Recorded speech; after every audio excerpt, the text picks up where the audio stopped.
What's going on, friends? It's Anton Daniels, and I gotta have a conversation with you guys about Tiege Hanley because you see how the sun is hitting me.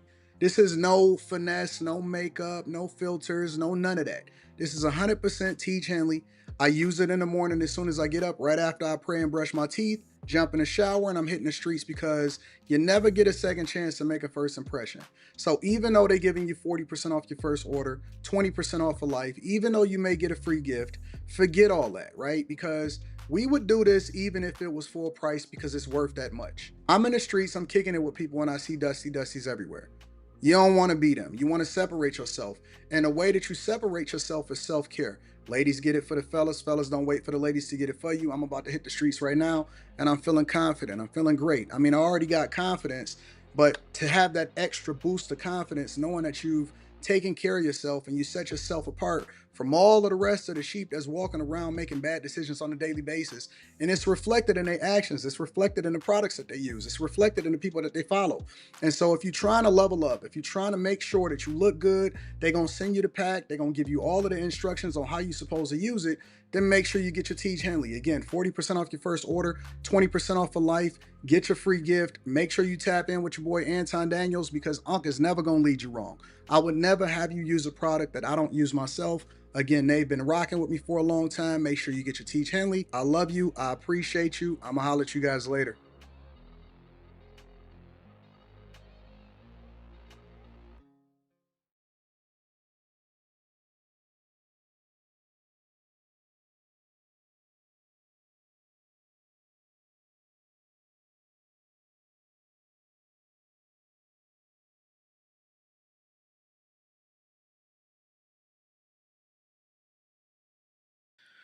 What's going on is Anton from AntonDaniels.com. I appreciate you guys for continuing to rock with me. Thank you for tuning in for another edition of the Millionaire Morning Show. I am your host, Anton Daniels. And yes, I am going beanie time today. I am going beanie time. That means I'm woke. Woke culture is in the building. What up? What up? What up? What up? What up? I appreciate y'all. I love y'all. I am in a interesting space right now, and before I get into anything related to updating you guys on what's going on in my life or anything like that, let me just say that I appreciate y'all. I do. I appreciate y'all. Shout out to everybody that's gonna be pulling up to kick it with us in person in Detroit.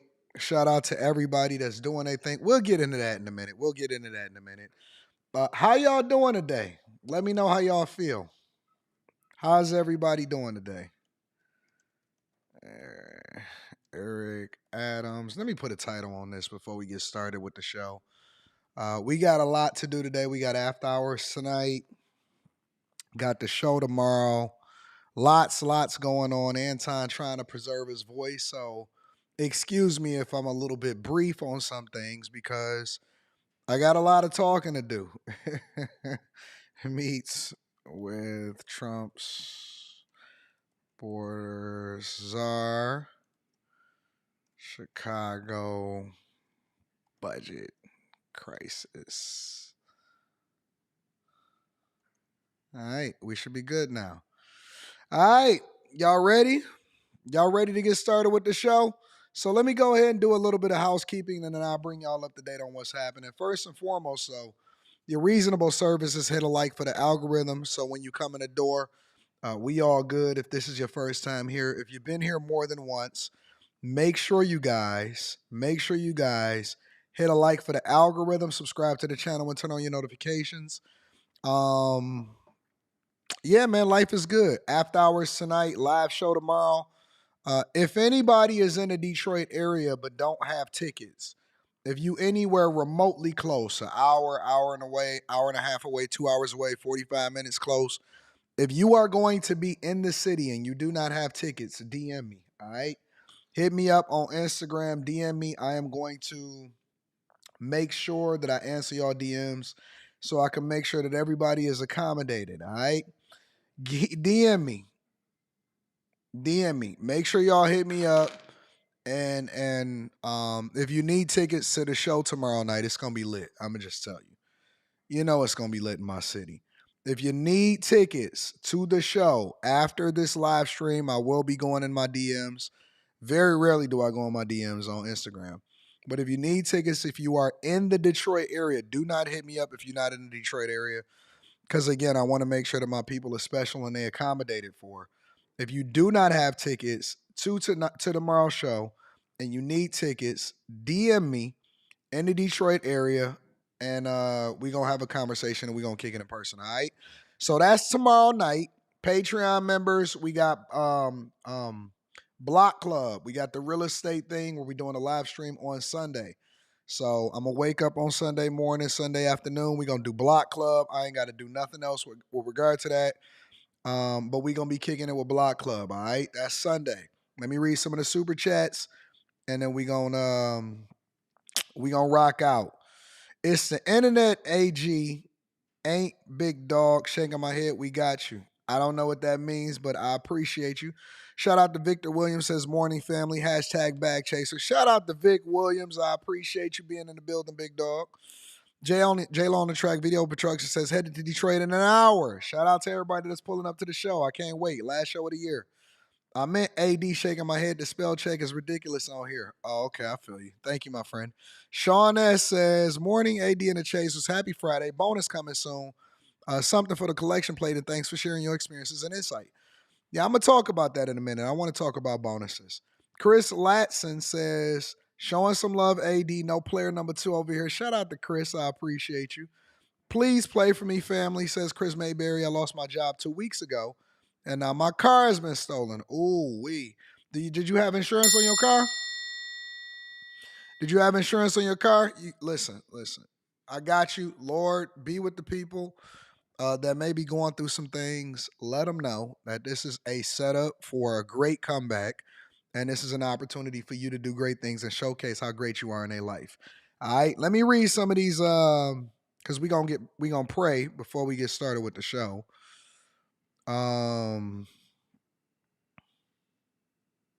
Did y'all see this story? This might be breaking news. Okay, hold on. We might have to pivot for a second.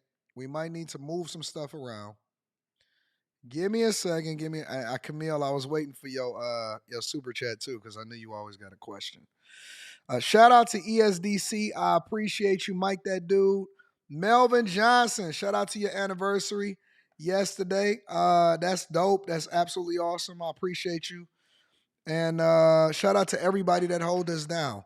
Camille says, good day, Mr. Daniels. How did you first determine your market value? And what strategies helped you to communicate it effectively to brands? All right, so let me answer the first question. How did you first determine your market value? I think that your market value was ever changing. I didn't know. My thing has always been, and here's a bigger play, right? Is that I wasn't in a rush to pitch myself to brands for sponsorships. I wasn't in a rush because you know what I see happening on the internet? I see a lot of people going against sponsorships and losing relationships because they can't deliver an audience to the people. I've never wanted to sell something to somebody, or I've never wanted somebody to give me money and didn't get a return for their value. Because I've always been bigger on relationships. And so when y'all pitch yourselves to brands, be more focused on building a conducive relationship than you are on trying to figure out how much money you can get from them. Let me say that again for the people in the back. Always focus on figuring out how you can add value and build long-term relationships than you are on trying to make sure you get the most money for a sponsorship deal. So many people are so focused on getting sponsorships.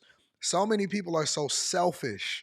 Content creators are selfish. So what they do is they try to figure out how much money they can get. People that do shows, rappers, how much can I get for a show? How much can I get for a walkthrough? I've never seen life like that. I've always tried to figure out, okay, what value can I add to you? And then what makes me so valuable to where you can't do business without me? You see what I'm saying?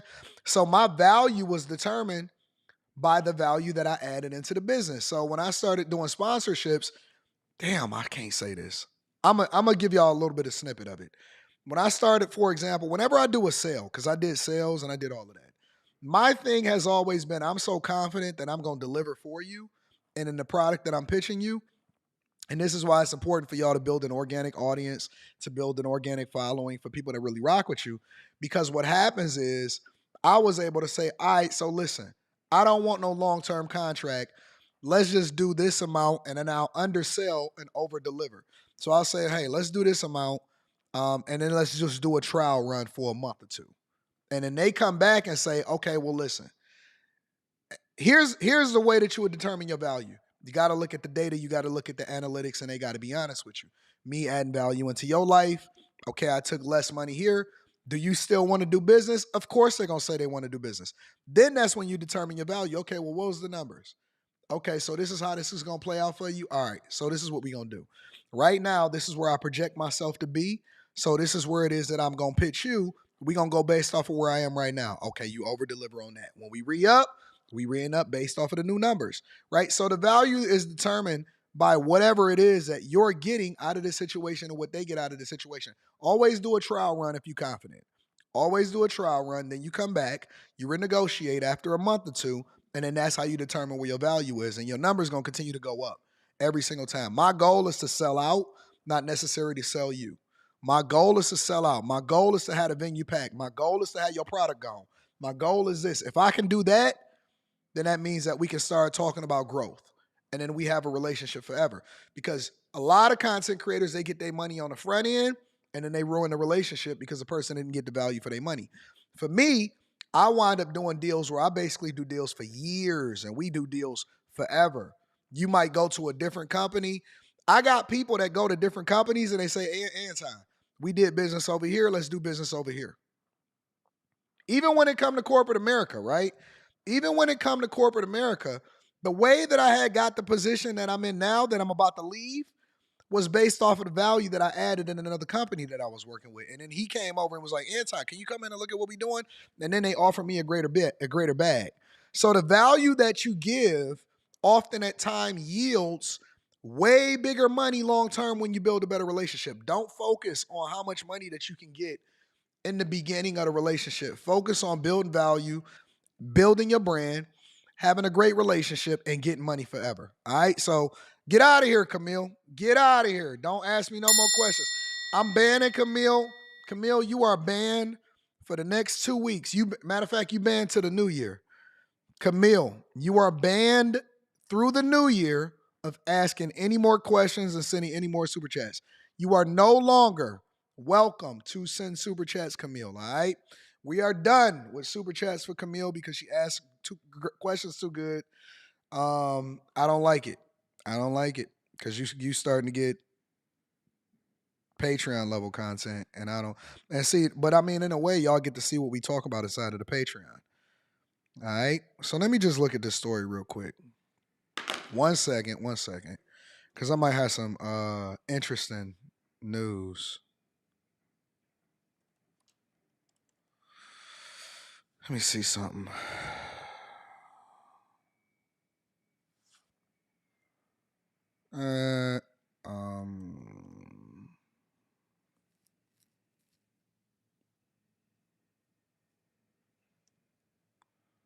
Give me a second, Joe. I'm just looking something up.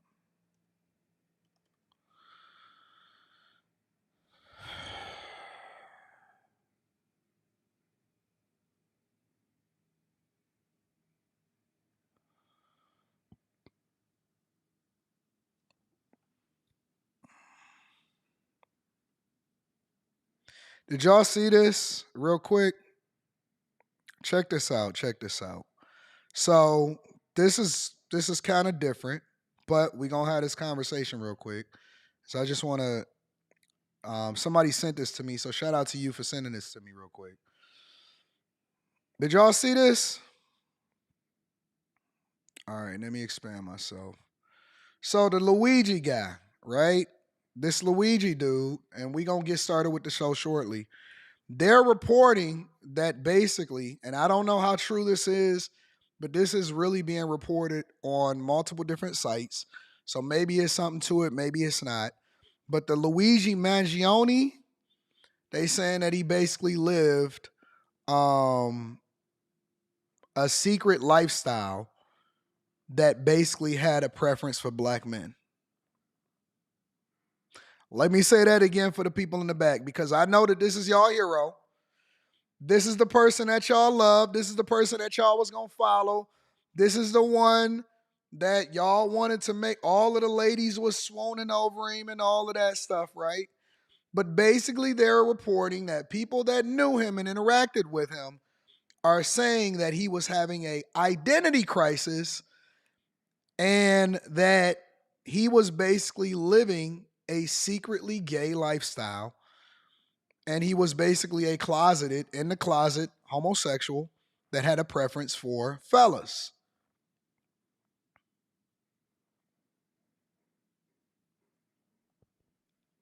Is this y'all hero?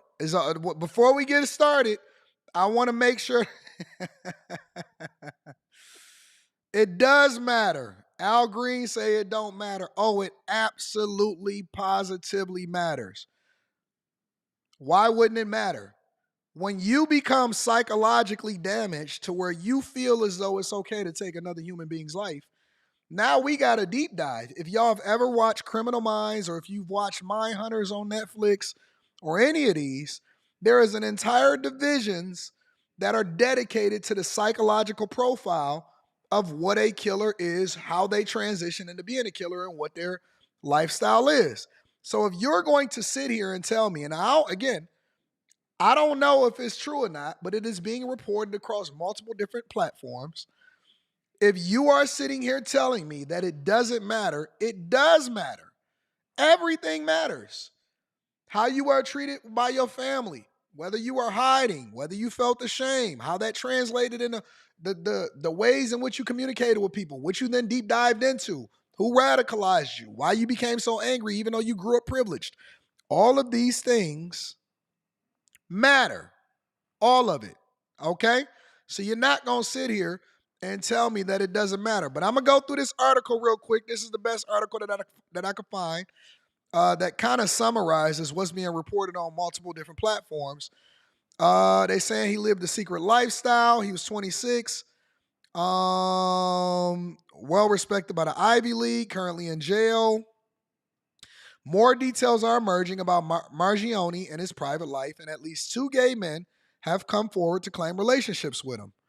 One of them, a black man named Sean Y., oh, Jesus, told Media Takeout that he and Luigi were together for nearly 5 years. He says he recalled to the site, "We met at a gay club in Baltimore. He was one of the only white guys in the club, and he bought me a drink." So all of y'all out here thinking that y'all hiding in plain sight, you're not hiding in plain sight. You're not hiding in plain sight. Oh man, you gonna be on the down low. You gonna go over to a sassy club, and then you gonna eliminate a CEO. Because remember, I told y'all he was a crash dummy. I believed from the very beginning. That he was a crash dummy, 100%. And so y'all sitting here thinking that this is y'all hero. Y'all followed him. Y'all said y'all loved him. The girls wanted to kiss him. Okay, cool. This is what you kissing. Sean said the two went home together that night and enjoyed a long distance relationship on and off for the next several years. He would see me when I was in town. He was very generous. He'd always buy me something nice, something from Hermes or Louis Vuitton. This is y'all hero buying gifts for his long distance boyfriends, possibly from Hermes and Louis, from the top of the top. Hermes and Louis Vuitton. Ladies, y'all gonna be competing. Let's continue. Goes on to say another openly gay black man from Philadelphia. Man, don't tell me that Anton shouldn't be reporting on this. Why? Because everything matters when it came to Jay-Z and Diddy. Y'all wanted to believe all women. Okay, believe all men too while we at it.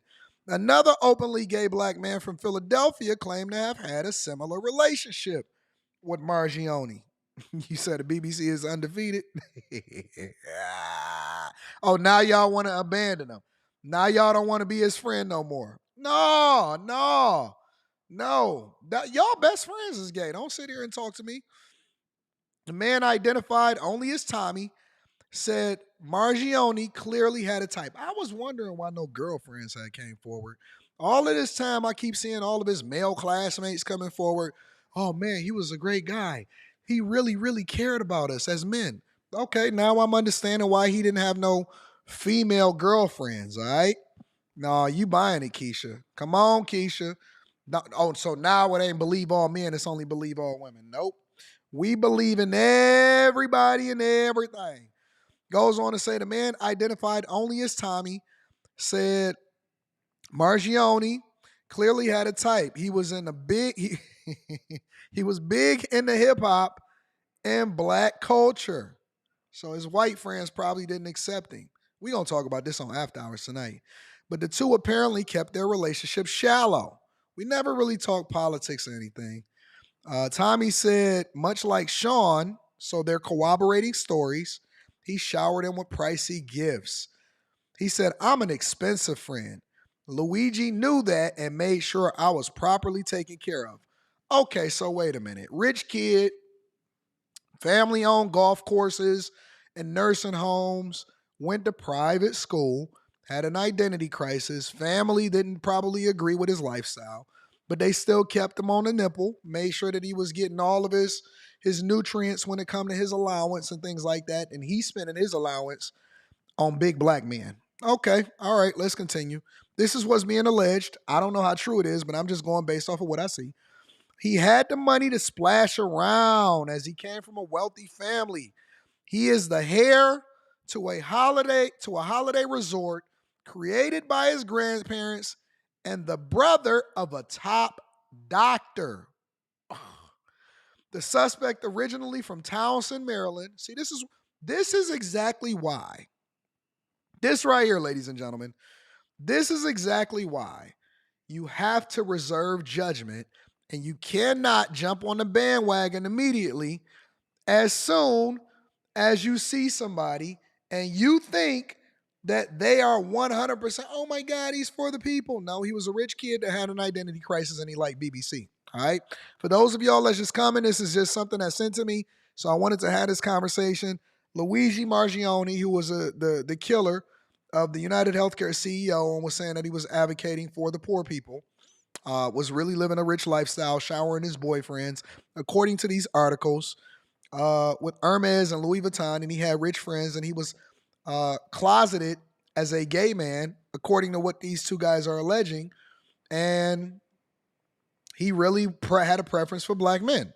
All right, let's continue. Goes on to say, he lived in a $1 million home with his parents. So Clarence's parents had a really good marriage and is an anti-capitalist, but he lives in a capitalistic society that his parents created for him, who attended Baltimore's elite $40,000 a year Gilman School where he graduated valedictorian. He attended the Ivy League University of Pennsylvania where he studied software engineering. Oh! After completing his studies, he worked as a software engineer at TrueCar in Santa Monica, and also has ties to San Francisco, which at one time was the gay capital of the United States of America, and Honolulu, Hawaii. His family has an extensive background in the medical field as they repeatedly donated to hospital, nursing homes, and even ran their own foundations. For decades, the family supported the Greater Baltimore Medical Center, donating more than $1 million to the hospital. See this? This is all y'all, ladies. After the men get done with him.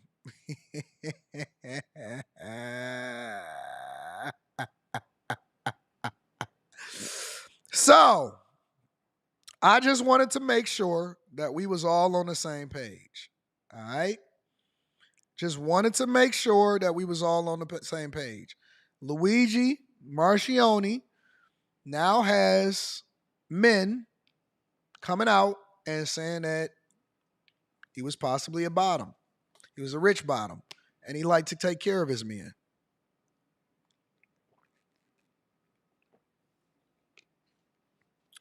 Ladies, you can forget it. You had no chance. Ladies, my Mercedes, hold four in the back, two, hold four in the back, two if you're fat, get the gat. Listen, he popping a balloon on y'all all day, every day. You ain't got to worry about no balloon pop. You ain't got to worry about no balloon pop. I was sitting there and I said, listen, why would he do that? He got the good hair. He know he going to be in jail for the rest of his life. He know that Fleece and him is waiting on him. He waiting on Fleece. He waiting on Fleece. You keep thinking that no. He waiting on all of them dudes. He ain't tripping. He going home. He going home. He ain't got to no longer subject himself to the pressures of the world. His family had high expectations for him to deliver and to be the heir to their throne. He got a brother that was a top doctor, outperforming. Family was supposed to be on top of things, and he over there trying to take care of these black guys. He trying to get to jail. He said, I'm home, girl. You know we're going to talk about this on After Hours. He said, I'm home, girl.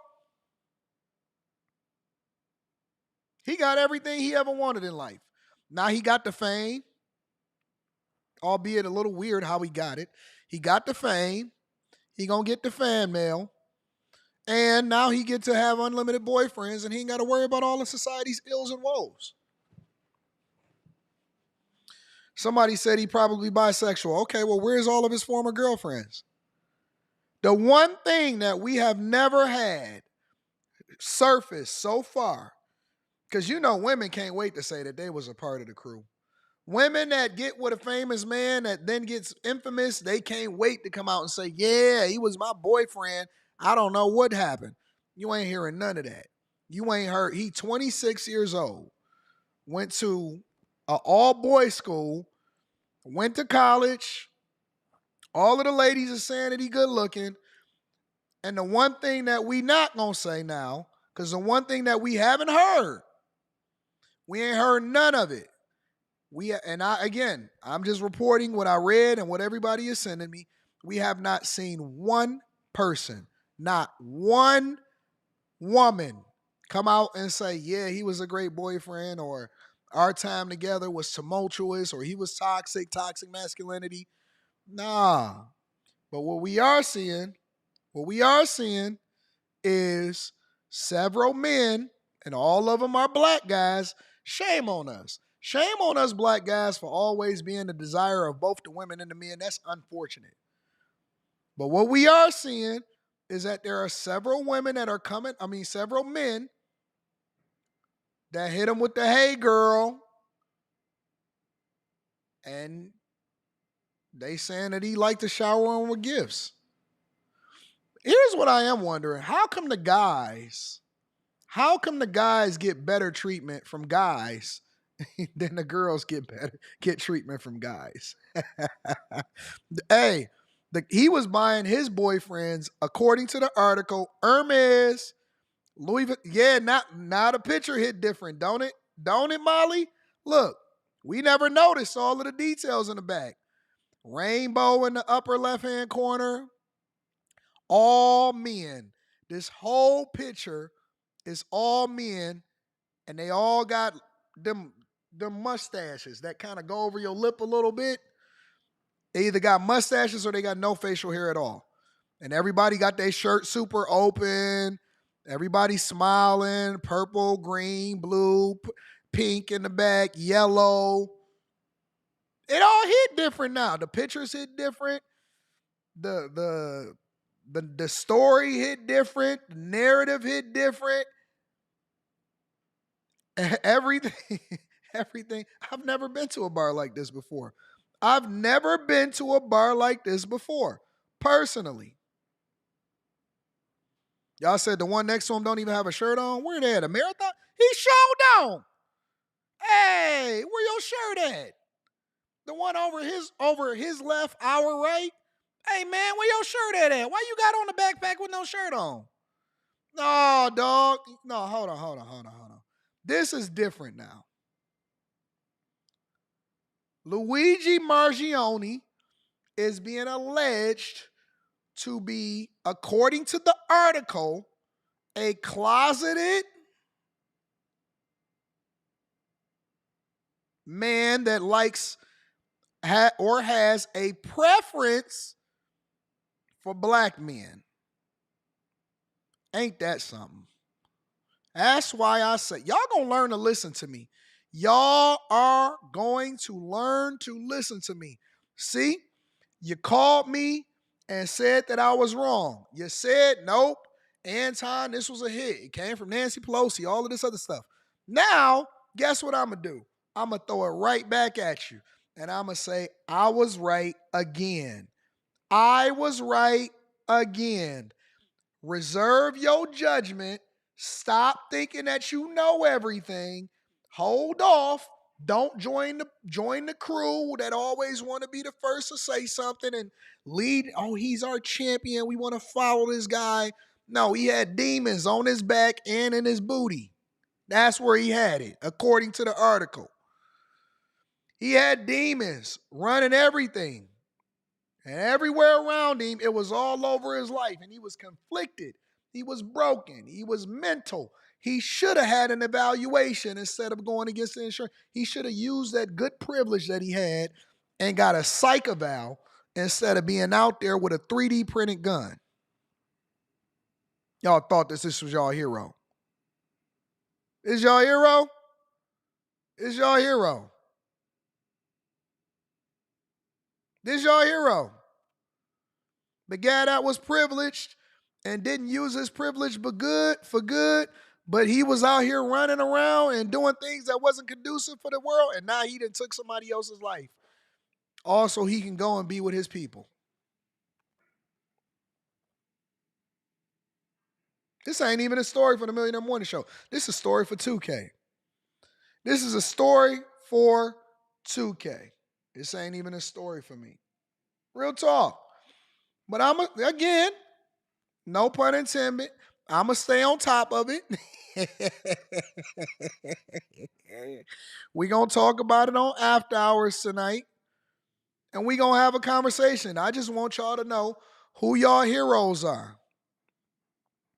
I just want y'all to remember who your heroes are. Because, see, I'm going to talk about it. I'm going to talk about it.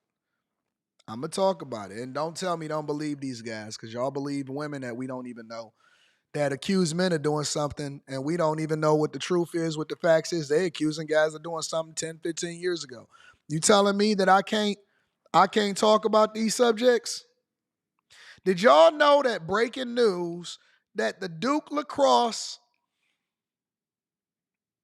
Let me pivot for a second. And see, they don't want me to talk about this. They keep saying, Anton, be quiet. Don't talk about it. It's not a thing. You shouldn't do it. We got other things to talk about. No, let me tell y'all, let me show y'all a story that just came out 3 hours ago. No, we gonna go down. This is the derailment show. I'm gonna read Super Chat show shortly.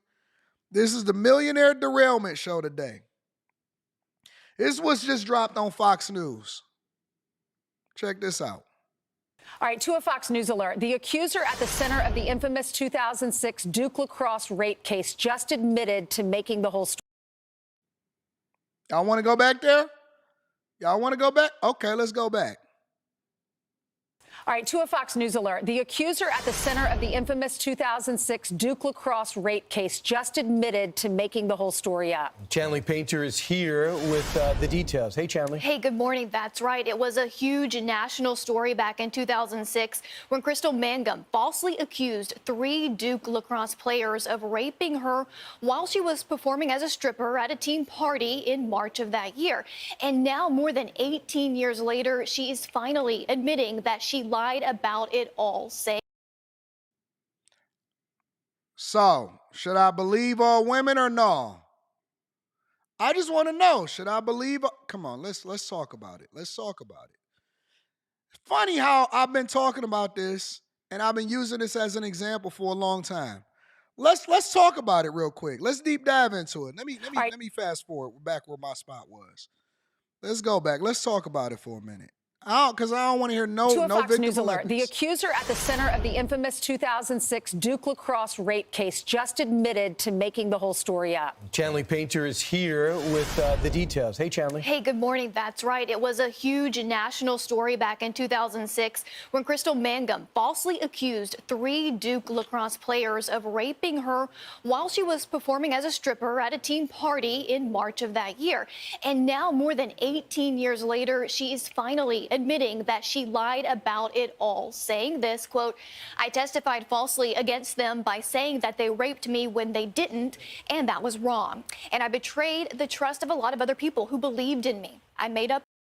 This is crazy, right? No, it ain't crazy because y'all keep saying believe everything. Just don't wait for the evidence to come out. Just believe everything, right? Story that wasn't true because I wanted validation from people and from God.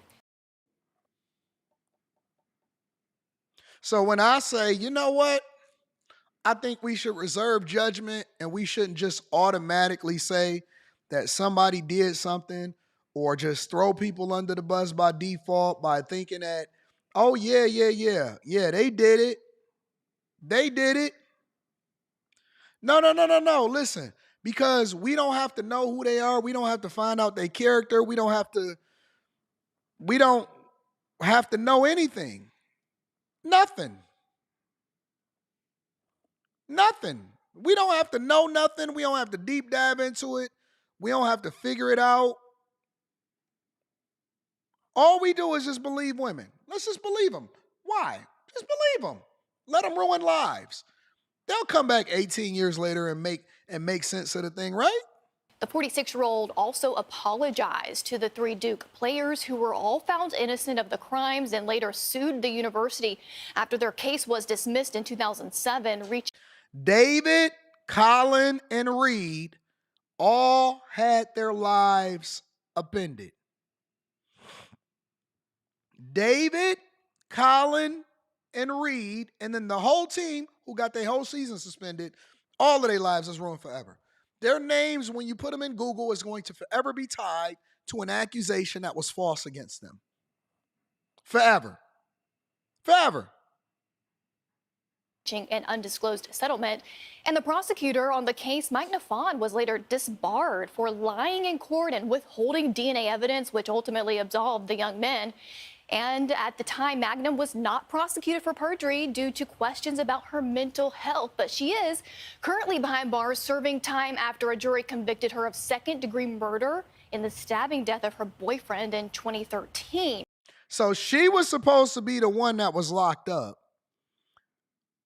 And she wound up coming out and killing somebody else. So now the only reason she having this come to Jesus moment is because she ain't got nothing else to do. And she's sitting in prison and she's being held accountable and she forced to sit down. And so the only reason she even having this conversation, because who's to say that she would ever even admit or give these guys some kind of closure? She accused them of something. So really, they was in the room with a future murderer that was going to lie on them and then take somebody else's life. But I'm supposed to, by default, believe everything that anybody say about anybody, especially when they going in a shakedown for a lawsuit. Now, that doesn't mean that the people, the real estate bros, Jay-Z, whoever, right? I heard it's 3 new men that just filed a new lawsuit against Diddy. That don't mean that it's not a possibility of it happening. But what I always say is, let's let the justice system reveal the evidence. Let's reserve judgment. And let's put our thinking caps on and look at the details. Look at the accuser. Let's deep dive into their background. Let's better understand who they are. These people should not be anonymous. It shouldn't be no Jane Doe accusing Jay-Z. No, I want to see if you a booger wolf or not. Anton, why do it matter? What if she the chick that we just reviewed the video on? What if she the chick that we just reviewed the video on Pop the Balloon last night, whose voice was like this, whose voice was deeper than mine. So you telling me Jay was interested in that? Because that matters. If you get a chick that look like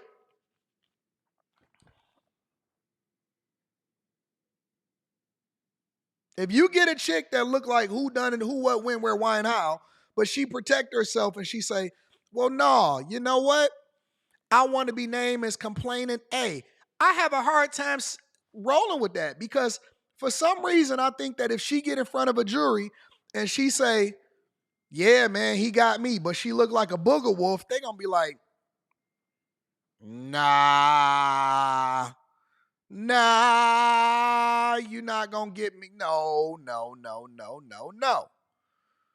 And so I'm not just going to automatically believe everything that everybody say just because they said it.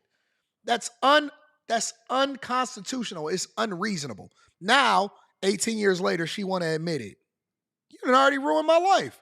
Yo, Jay-Z did this to me. Get the hell out of here. I want to know all of the details before I make a judgment. And even now, with her admission, Mangum says, Mangum could not be charged, with perjury because of the statute of limitations, of course, in the state of North Carolina. Guys, back to you. That's right. We knew she wasn't. We knew she was lying. She got caught lying, but we haven't had her admission. But you pointed out something about her background. Yeah, I think Chanley just mentioned it. She's serving prison. She's in prison for murdering her boyfriend. Yeah. Right, so she's not. She is, and Chanley mentioned that she cannot be held liable in North Carolina because of the statute of limitations. It's only 2 years. Chanley also mentioned the DA. Remember Nifong? He was on the news all the time, and shortly after the players were charged, he said there is no doubt about this being a sexual assault that it took place. And he said it was racially motivated. And then when he was disbarred because he withheld DNA evidence that would have helped the players, but that never came out. People have a right to come forward with their allegations, and I think we should litigate them in court.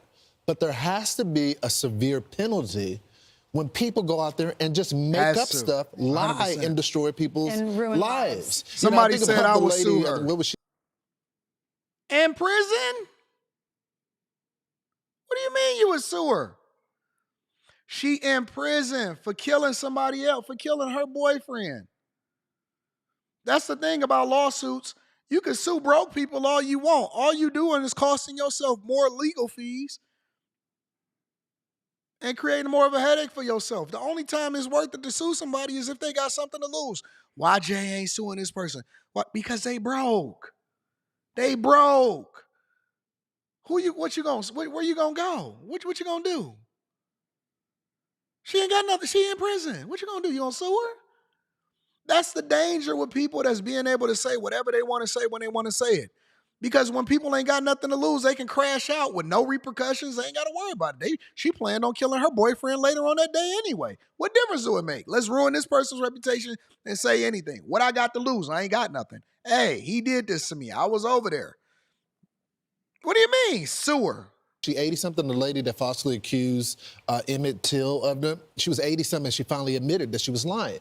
And people were like, she shouldn't stand trial for that. Absolutely. I don't care what age you are. When you finally reach your conscience of wanting to tell the truth about a situation, you should be prosecuted. There should be severe penalty. These guys are never going to have their lives back. The damage has been done. And reframe Emmett Till?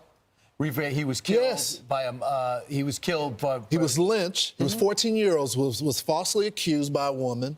And later on in her life, I think she just died like a year ago. She was in her 80s. She finally came forward and said it was not true. Oh so... There's consequences. Now, I'm not saying this is the same in his way because no one was lynched, but their lives were destroyed as well. So there has to be consequences for that. If it's true, let it be litigated in court. I just hope this is a cautionary tale for the media. Don't just run with allegations. You just reminded me, too. You know what did happen? The coach got fired. Yes. Immediately, and he ended up... The coach... Everybody lost their job. Everybody's life was upended.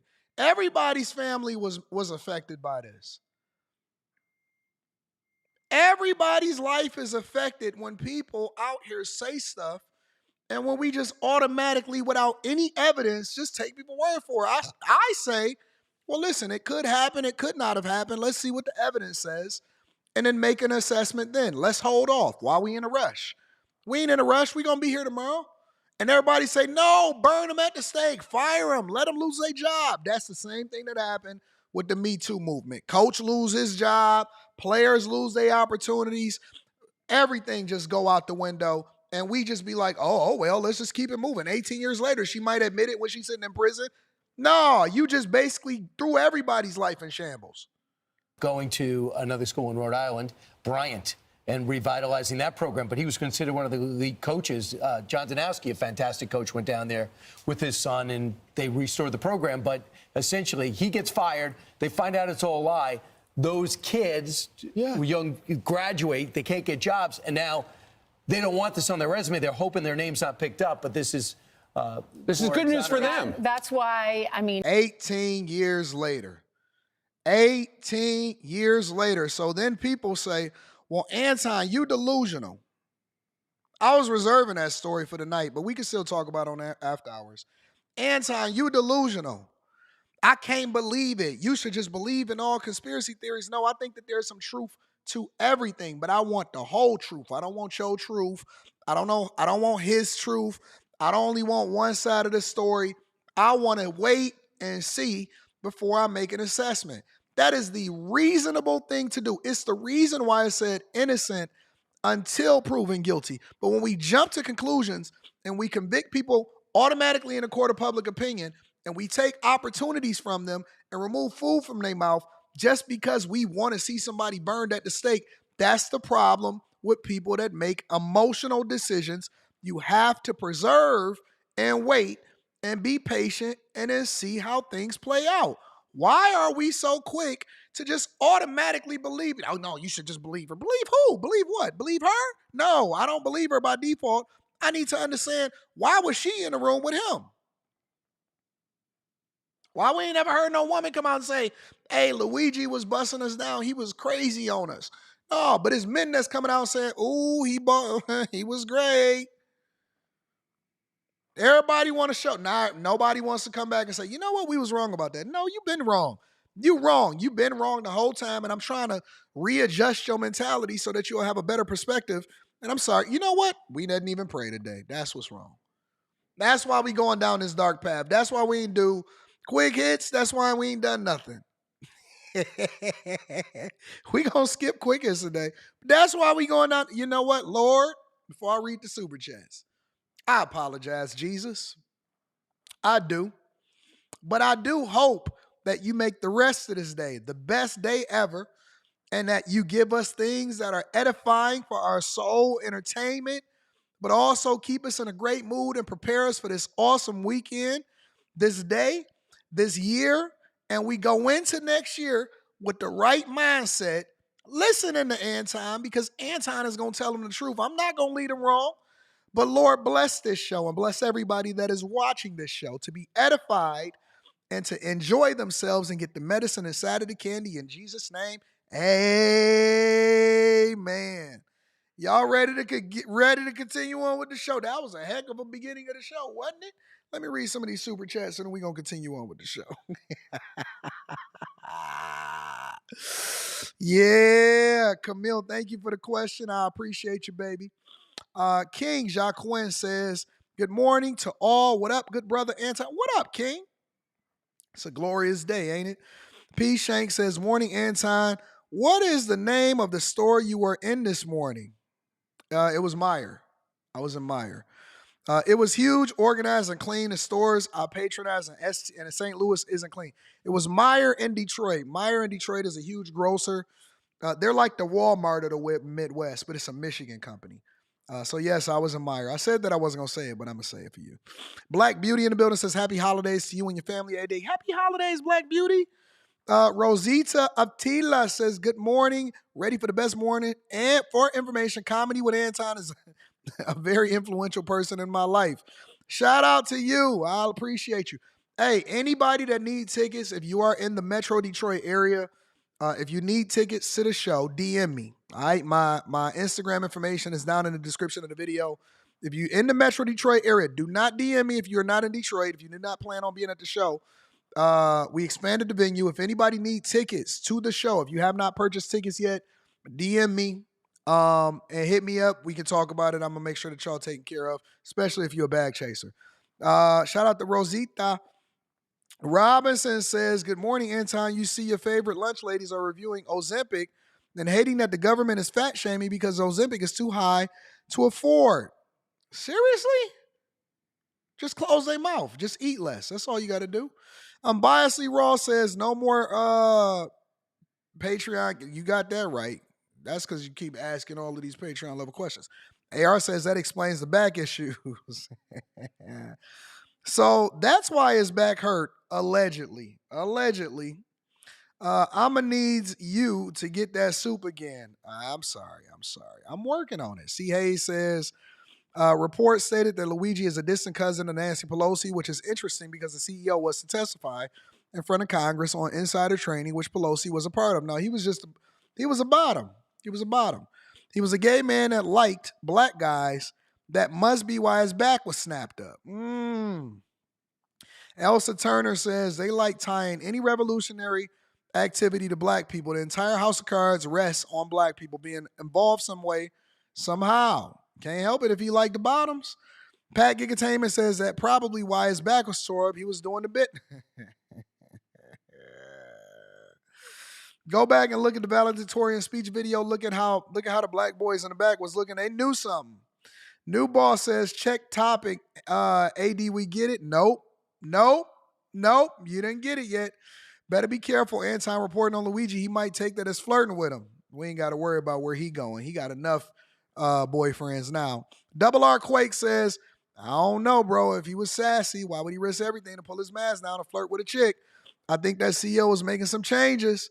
Maybe he was a bi. I don't know. Or maybe he was just trying to make sure that she didn't.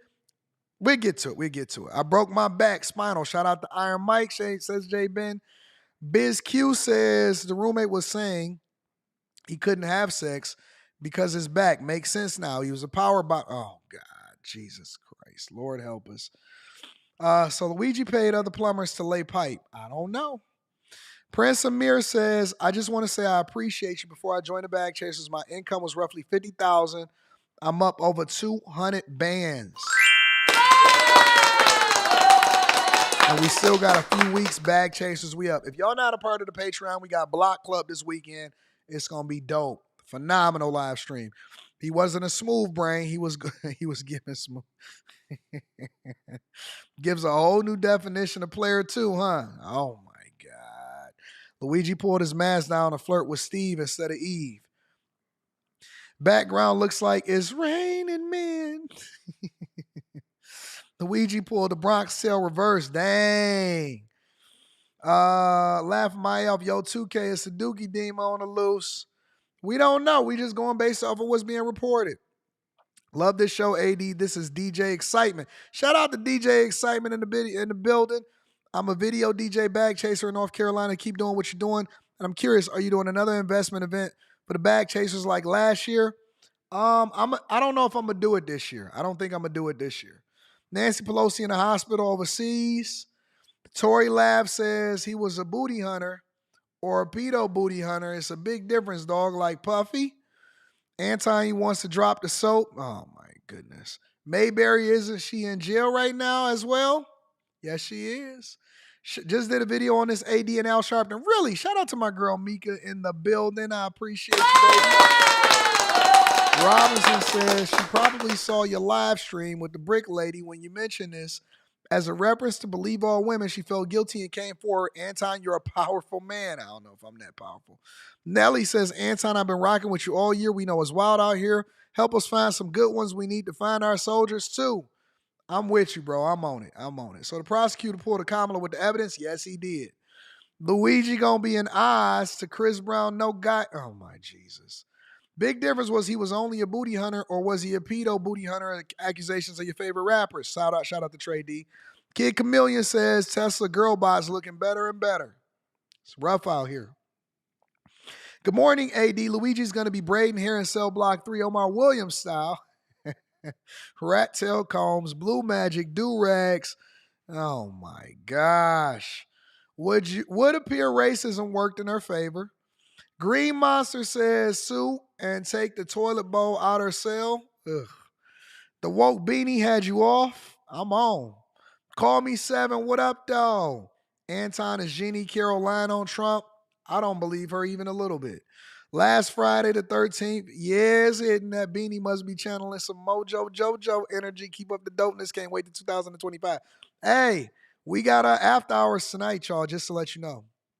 United Healthcare denied his prior authorization because of the claims he submitted from back pain. Now it's starting all to make sense. Again, player number 2. Luigi was only a bottom to fix his back. Chill. Vanessa, what up to Vanessa? What do you think about all the SUV-sized drones coming out of New Jersey at night? Yeah, I keep seeing that. I'm trying to figure out what's going on before I report on it, before I give my opinion on it. The FDA approved kids to take that fat loss shot from the Ozempic. That's crazy. All right, y'all. Make sure y'all hit a like for the algorithm, subscribe to the channel, and turn on your notifications. Let's get it popping. Woo! What a show. We're going to skip quick hits and we're going to go straight to New York City. Mayor Eric Adams met with Border Czar Tom Homan on behalf of Trump yesterday, and this is where he came off with. This is what he came up with. Good afternoon, and these are tough times. We got to make tough decisions, and I have stood in front of you guys, many of you, throughout this entire migrant asylum seeker ordeal, and took great strides to articulate my position. Just to wake up the next day and see you write different stories that distort what I've stated. So I'm not wasting my time. I'm being very clear, and I'm not going to spend hours answering your questions over and over again for you already to have your preconceived notions and your distorted views on what I have articulated. We're going to protect the rights of immigrants in the city that are hardworking, giving back to the city in a real way. We're not going to be a safe haven for those who commit repeated violent crimes against innocent migrants, immigrants, and longstanding New Yorkers. That was my conversation today with the Border Czar to figure out how do we go after those individuals who are repeatedly committing crimes in our city. We're going to tell those who are here, who are law-abiding, to continue to utilize the services that are open to the city, the services that they have a right to utilize, educating their children, health care, public protection, and the things that we have long been proudful in doing so. But we will not be a safe haven for those who commit violent acts. We don't do. You know why I don't like this? You know why this is a problematic conversation that he's having right now? Is it because he's still harboring criminals? And the reason that I say criminals is that they are illegal. And so, he doing better than Brandon Johnson, and we're going to get to Brandon Johnson shortly. But he is really not doing any better than anybody. And the reason that is because he keeps trying to stipulate that it's only the violent ones that need to be deported. That's not what Trump or Tom Homan is communicating. What they're saying, and I quote, they're saying, listen, we are going after everybody, but we're going after the violent criminals first. Now, what that looks like, maybe they get in line, maybe they can stick around as long as they're productive. I don't know what that looks like or whatever. But see, the difficulty with this conversation is because he keeps trying to stipulate or modify who that they should go after. And I disagree with it. If you came over here illegally, that means that you are a criminal because you did something illegally. You can't say, oh, no, only go after them if they broke a law. That's not how this thing works. And so he keep trying to determine how they going to do it and what they going to do. The only thing I ever heard Tom Homan say is, we're going to go after the most violent offenders first, but everybody is on notice. Either you all in or you all out. We don't need no middle riders. We don't need no people that's in the gray area. Either you're all in or you're all out. You cannot have it both ways. Do it for those who are citizens, and we're not going to do it for those who are undocumented.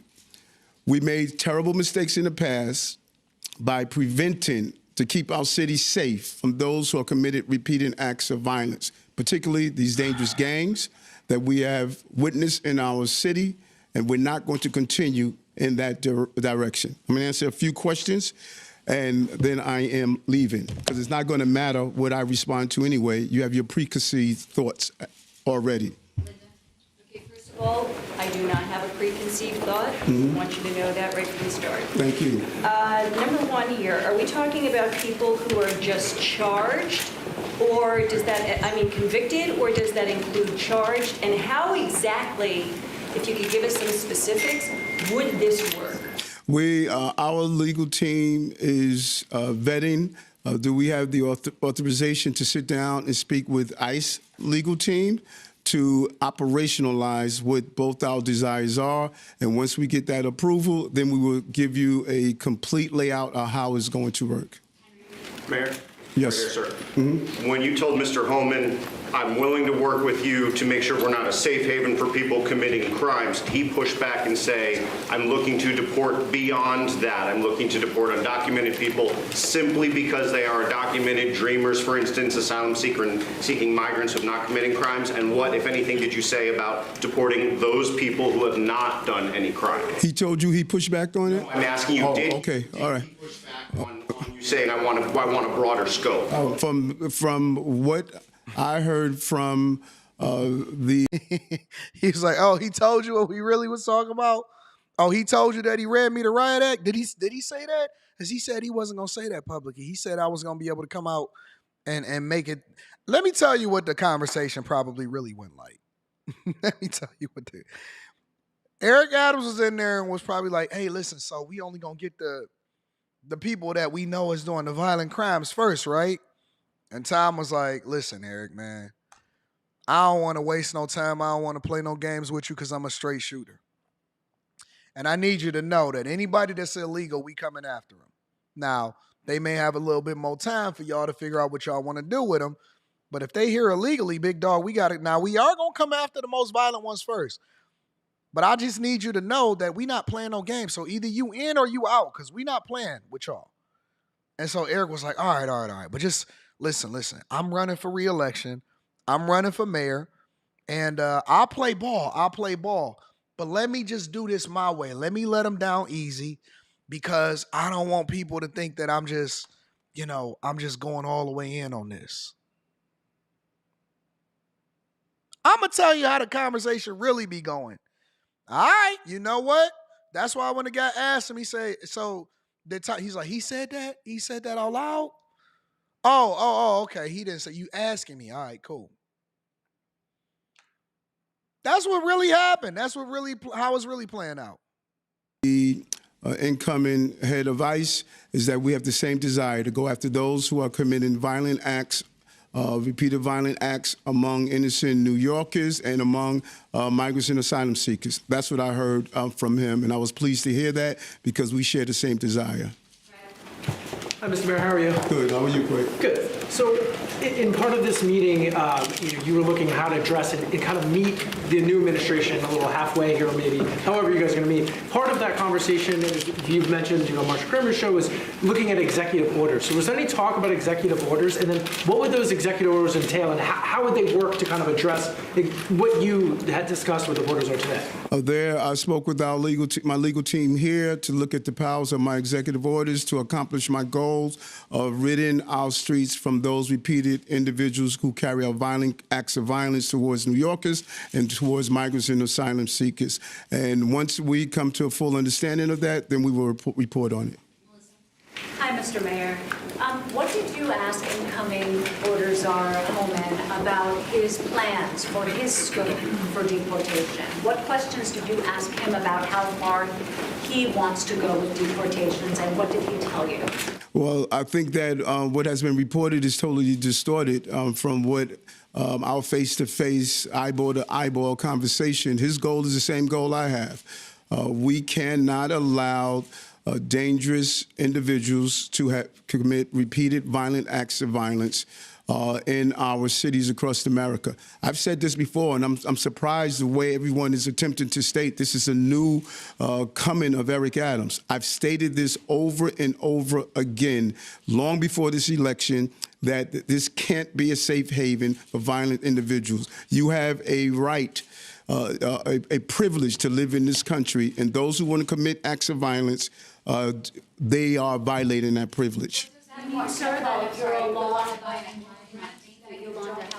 We got to keep it tight. Yolanda, go ahead. living in a shelter. Thank you so much. Señor alcalde, buenas tardes. Did Mr. Holman make any specific request from the city in order to work with you in this crisis? His desire is clearly, again, what my target area is. And what I've learned also from sitting down with him and a representative from the Biden administration that was there in the meeting as well, we have 500,000 children who had sponsors in this country that we can't find. We can't find them. We don't know if they're doing child labor. We don't know if they're doing sex crimes. We don't know if they're being exploited. 500,000 children. There's a level of hypocrisy that everyone that states they want to protect everyone but innocent individuals who are victims of crimes and children.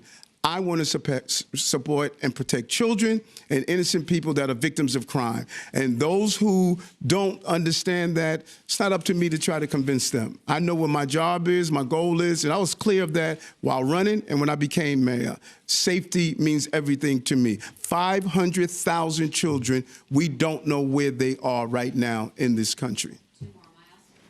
Will New York remain a sanctuary city, and will you do anything to repeal any of the work that the de Blasio administration did to limit interactions with ICE and other immigration officials? New York remaining a sanctuary city is determined by the city council. They told you what their positions, what their position is. I'm going to try to attempt to use my executive orders to go after dangerous people who are committing violence acts against migrants and asylum seekers and long-term New Yorkers and undocumented immigrants. No one should be a victim of a crime in the city, and particularly violent crimes. And I said that over and over again. I'm going to continue to stand by that. Mr. Mayor, I wonder if you can detail exactly the kind of cooperation the NYPD will be giving to federal officials in your quest to rid the city of the violent criminals that you talk about. We need to unravel all of these rules and procedures and laws and all of these rules and procedures. We need to unravel them and get clarity on what we could do and what we can't do. About 170 crimes currently allow us to communicate and collaborate with ICE after a conviction. We need to examine them and see what, again, my authority using executive orders to ensure that I keep New Yorkers safe. That's my only goal. I cannot make it any clearer, you know. And so if pursuing that goal means that my years and years of advocating for immigrants that are here attempting to find the American dream, if that demonizes me, then I'm going to take it. But I'm going to save lives in this city. I think that he's trying to ride the fence, honestly. I just think that he's trying to ride the fence. I think that he's trying to play both sides. And that's political suicide, A. B, I also believe that he's trying to control the narrative. And he know what it is. We all know what it is. It's not a secret. It's not something that we got to figure out. It's not something that we got to try to make sense of. He knows exactly what it is. I don't know why he's trying to ride the fence. Listen, it is a very, very, very clear agenda. The people in the United States of America, they voted on it. The Trump administration is saying that they're going to execute on it on day one. Tom Homan was selected because he is tough on immigration. He has a history of it. And their priorities are very, very clear, not just to them as the politicians, but to us as the people. And they said it. They've done multiple interviews. They said, listen, we want to first, but not limited to. Trump just did an interview with Meet the Press, and he said it clearly. He laid it out. It's not a secret. He said, listen, we want to first go after the most violent offenders first.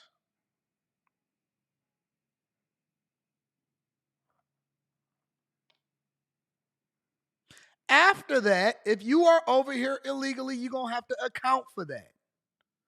So I don't know why. And again, maybe it's because he's running for mayor and he don't want to upset or rock the ship.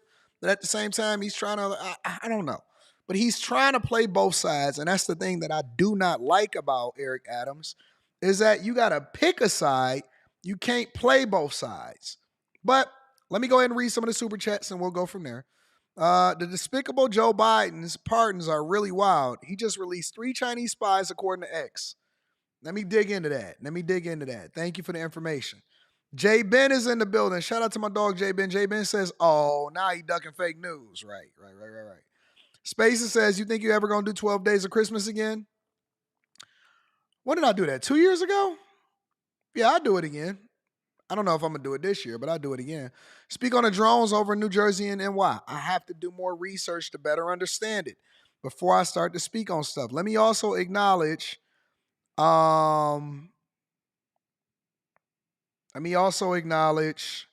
my dog, Chris James. Jesus, Chris, good God. What are you doing?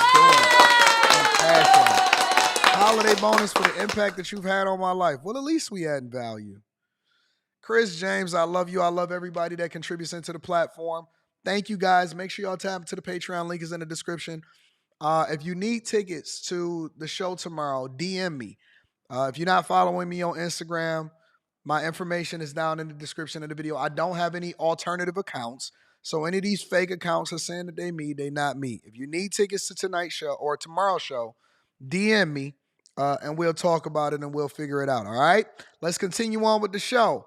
I also want to go over to Chicago really quickly because Brandon Johnson, let's just spend 10, 15 minutes on this one. Brandon Johnson has put his budget proposal on hold. Now, y'all know that they have to have this budget done before the end of the year, right?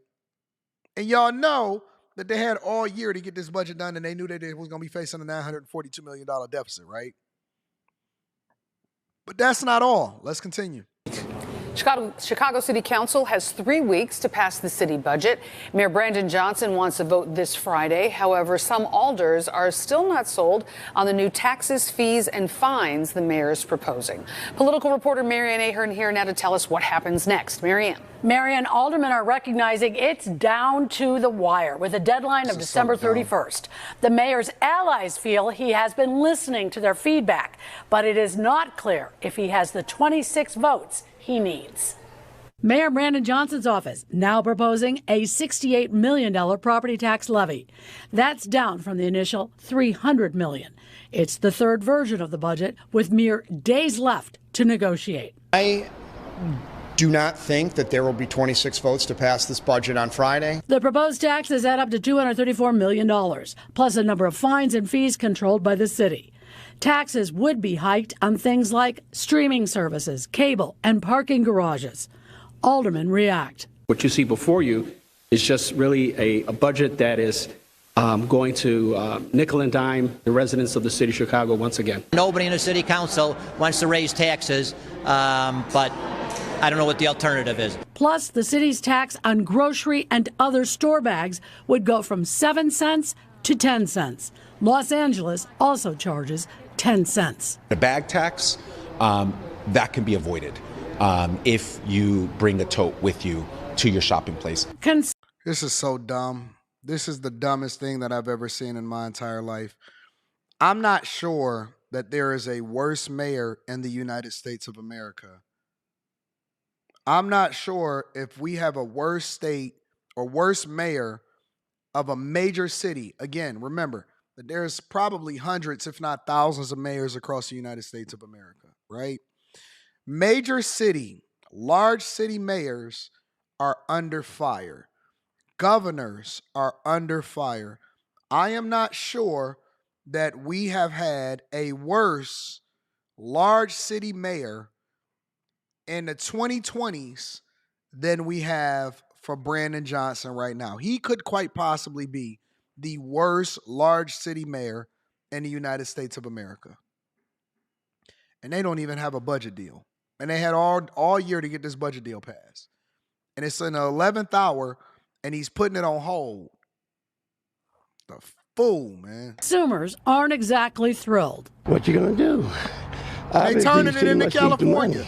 The mayor has repeatedly pledged no layoffs of city workers. A budget that would lay off workers and cut services is just, one that should not be tolerated by any Chicagoan. Alderman also confirmed Johnson has proposed adding new speed cameras to pay for police officer jobs as part of the federal consent decree.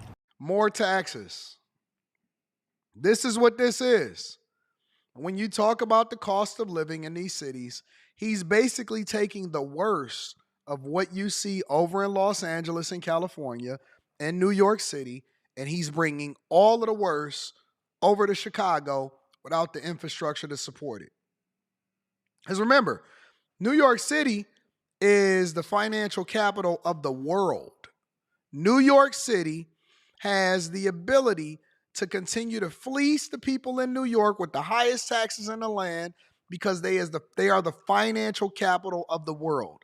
They are the tourism capital of the United States of America. So they have the ability to do this. They can get away with doing dumb stuff at $1 billion budget and messing it up and just getting a new mayor and having a bunch of migrants for no reason. Los Angeles. People like to live on the West Coast. Bop, bop, bop, bop, bop. Squabble up. Squabble up. Squabble up. Hold up. People like living on the West Coast because the weather is incredible. The weather is incredible. Now, you might have some forest fires. You might have some mudslides. You might have some earthquakes that separate the entire state from the United States of America. But they can do that because Gavin Newsom is just going to run that city into the ground, and so they're going to operate at a deficit. Chicago, y'all, a windy city. Not fucking cold it is in Chicago right now. Not cold it is in Chicago right now. You can't get away with the stuff that New York and Los Angeles is doing, and those cities is going down. You're just going to go down faster. You're going to go down faster. You can't get away with this. Y'all have had a population decline every year and a budget deficit every single year. You're not going to be able to get away with this, big dog. You're not Cali. You're not New York. We in the 34th Ward downtown, we have a lot of speed cameras already, so I don't think we need any more. But if some other alders want that enforcement, I think they should have it. Tomorrow, we will see where the city council stands at this point. They'll be taking that first committee vote that's required ahead of the final vote expected on Friday. What if there is not a majority? Vice Mayor Walter Burnett says the city council will be at City Hall every day until they pass that budget, if they don't have one by Friday. Stefan? Could be burning. Check this out, though. You know what's so interesting about this situation is right after that, I seen this Chicago alderman blasting the mayor off of the proposed salary increase for the vice mayor in Chicago. Look. The Chicago City Council will vote today, maybe, on a new city budget that includes $234 million in tax hikes. Yesterday, the Chicago Tribune reported the new budget supports a 62% increase in city spending since 2019. Chicago is outspending L.A., New York City, and Houston by far. Ninth Ward Alderman Anthony Beal joins us now. Okay, we're trying to hash this out. Is there a vote today or is there not a vote today?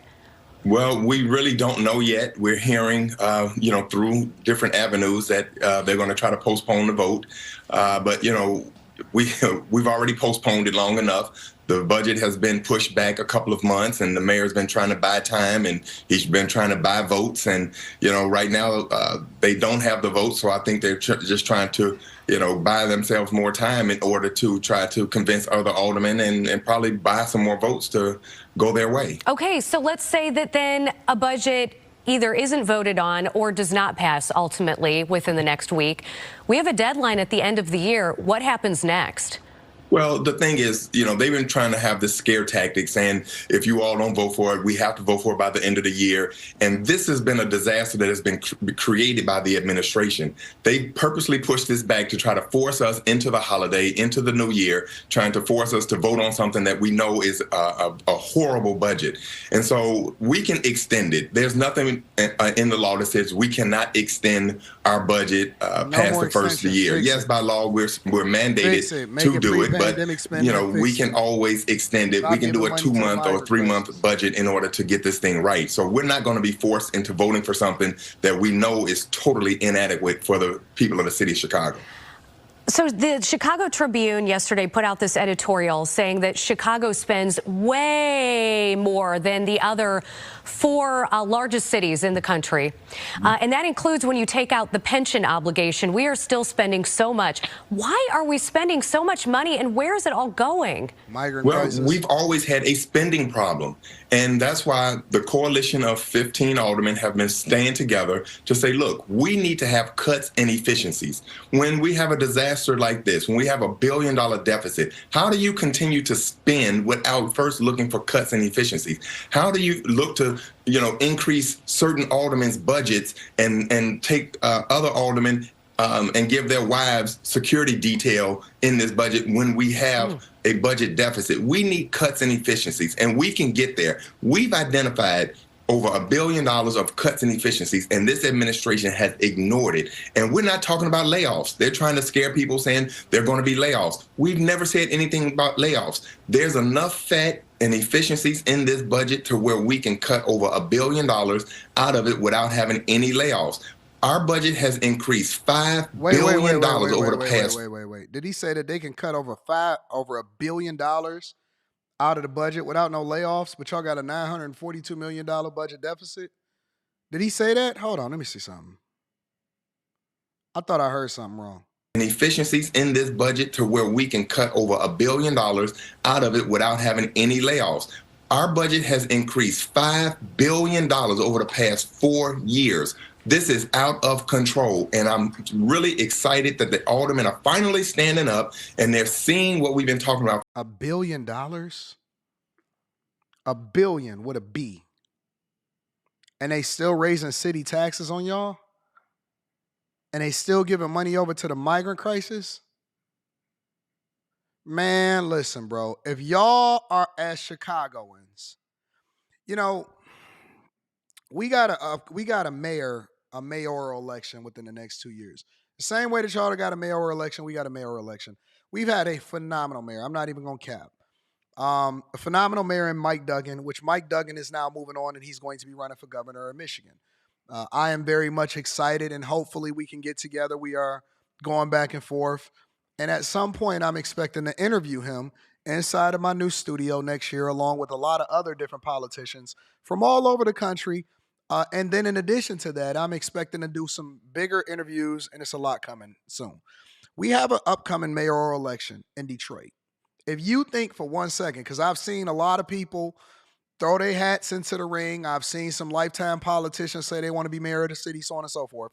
If you think for 1 second that I am going to rest on my laurels and I am not going to play a pivotal role in what happens in the election of Detroit, all politicians in this city from now on, they go through me.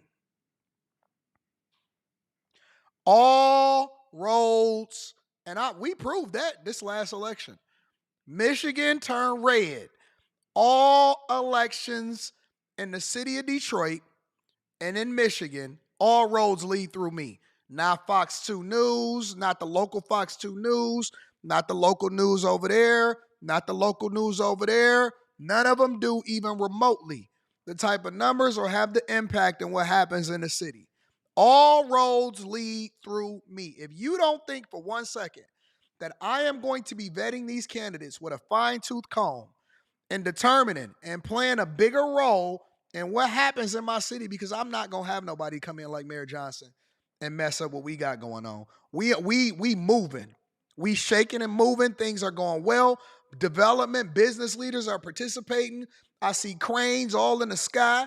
Money is moving in, people moving in. We got, for the first time we've had a population increase and not a decrease. If the people of Chicago is not going over these budgets with a fine-tooth comb, with the Freedom of Information Act, to try to understand exactly where all of this stuff is coming into and where all of this money is going, that is a problem. That is a problem. If the people are not going through, BizQ says, Anton, your city is liberal. It is. Technically, it is liberal.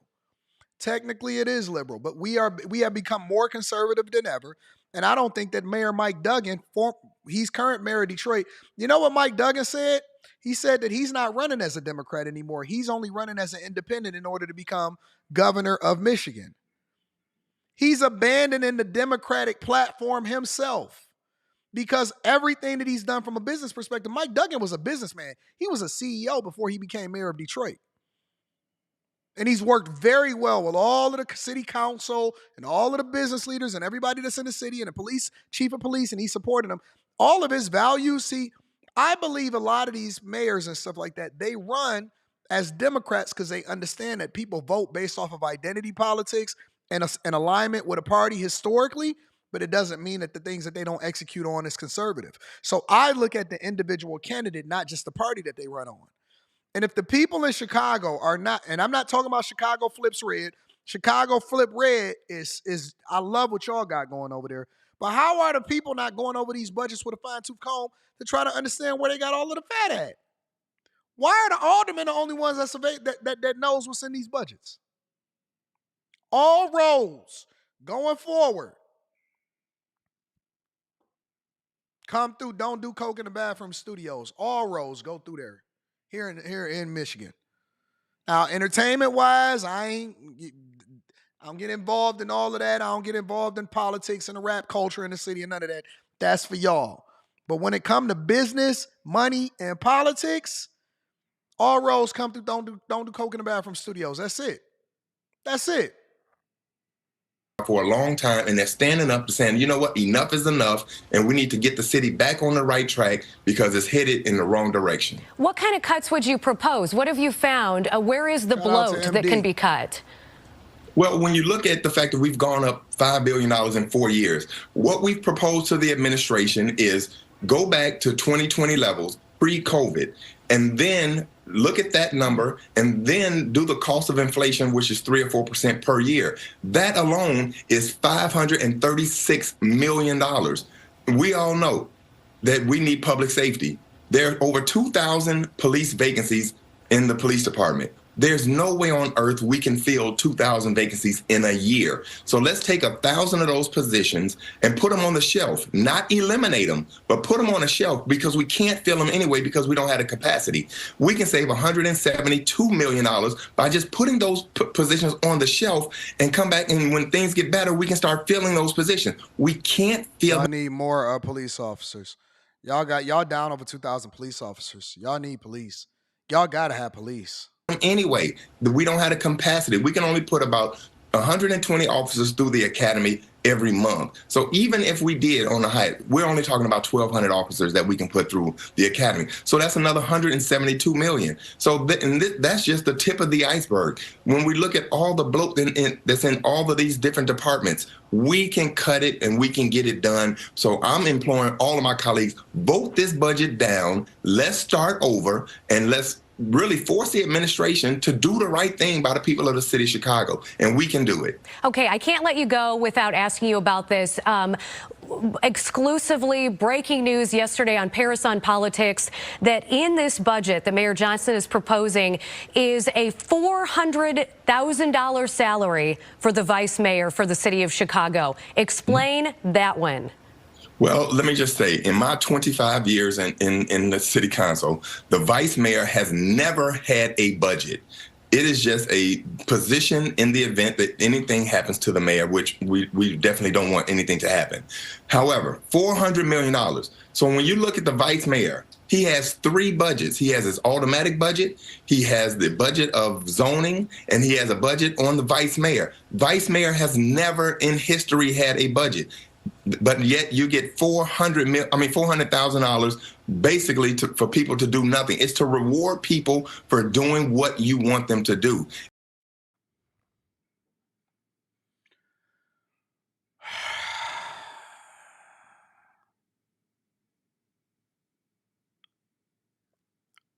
I don't know how y'all. This is insane. This is absolutely insane. Y'all need complete reform in Chicago. Y'all need complete. Somebody said for how many years? That's 1 year. That's 1 year. They're doing a budget for next year. That's it. That's per year. Y'all need complete reform. They are finessing the people in Chicago. I am appalled. I am appalled. No way, no how y'all are letting this fly inside of y'all city. Ain't no way y'all just letting these people finesse y'all out of anything. Yes, it said vice mayor. Vice mayor. And they giving themselves raises. Raises. Man, that whole city would be upside down if I lived in Chicago. If my home city, born and raised in Chicago, I would be hot. I would be livid. I would be absolutely angry. I would be on fire. How are y'all not 100% pissed off and they taking shot spotter out of y'all neighborhoods and reducing police officers? The freak is going on in that city?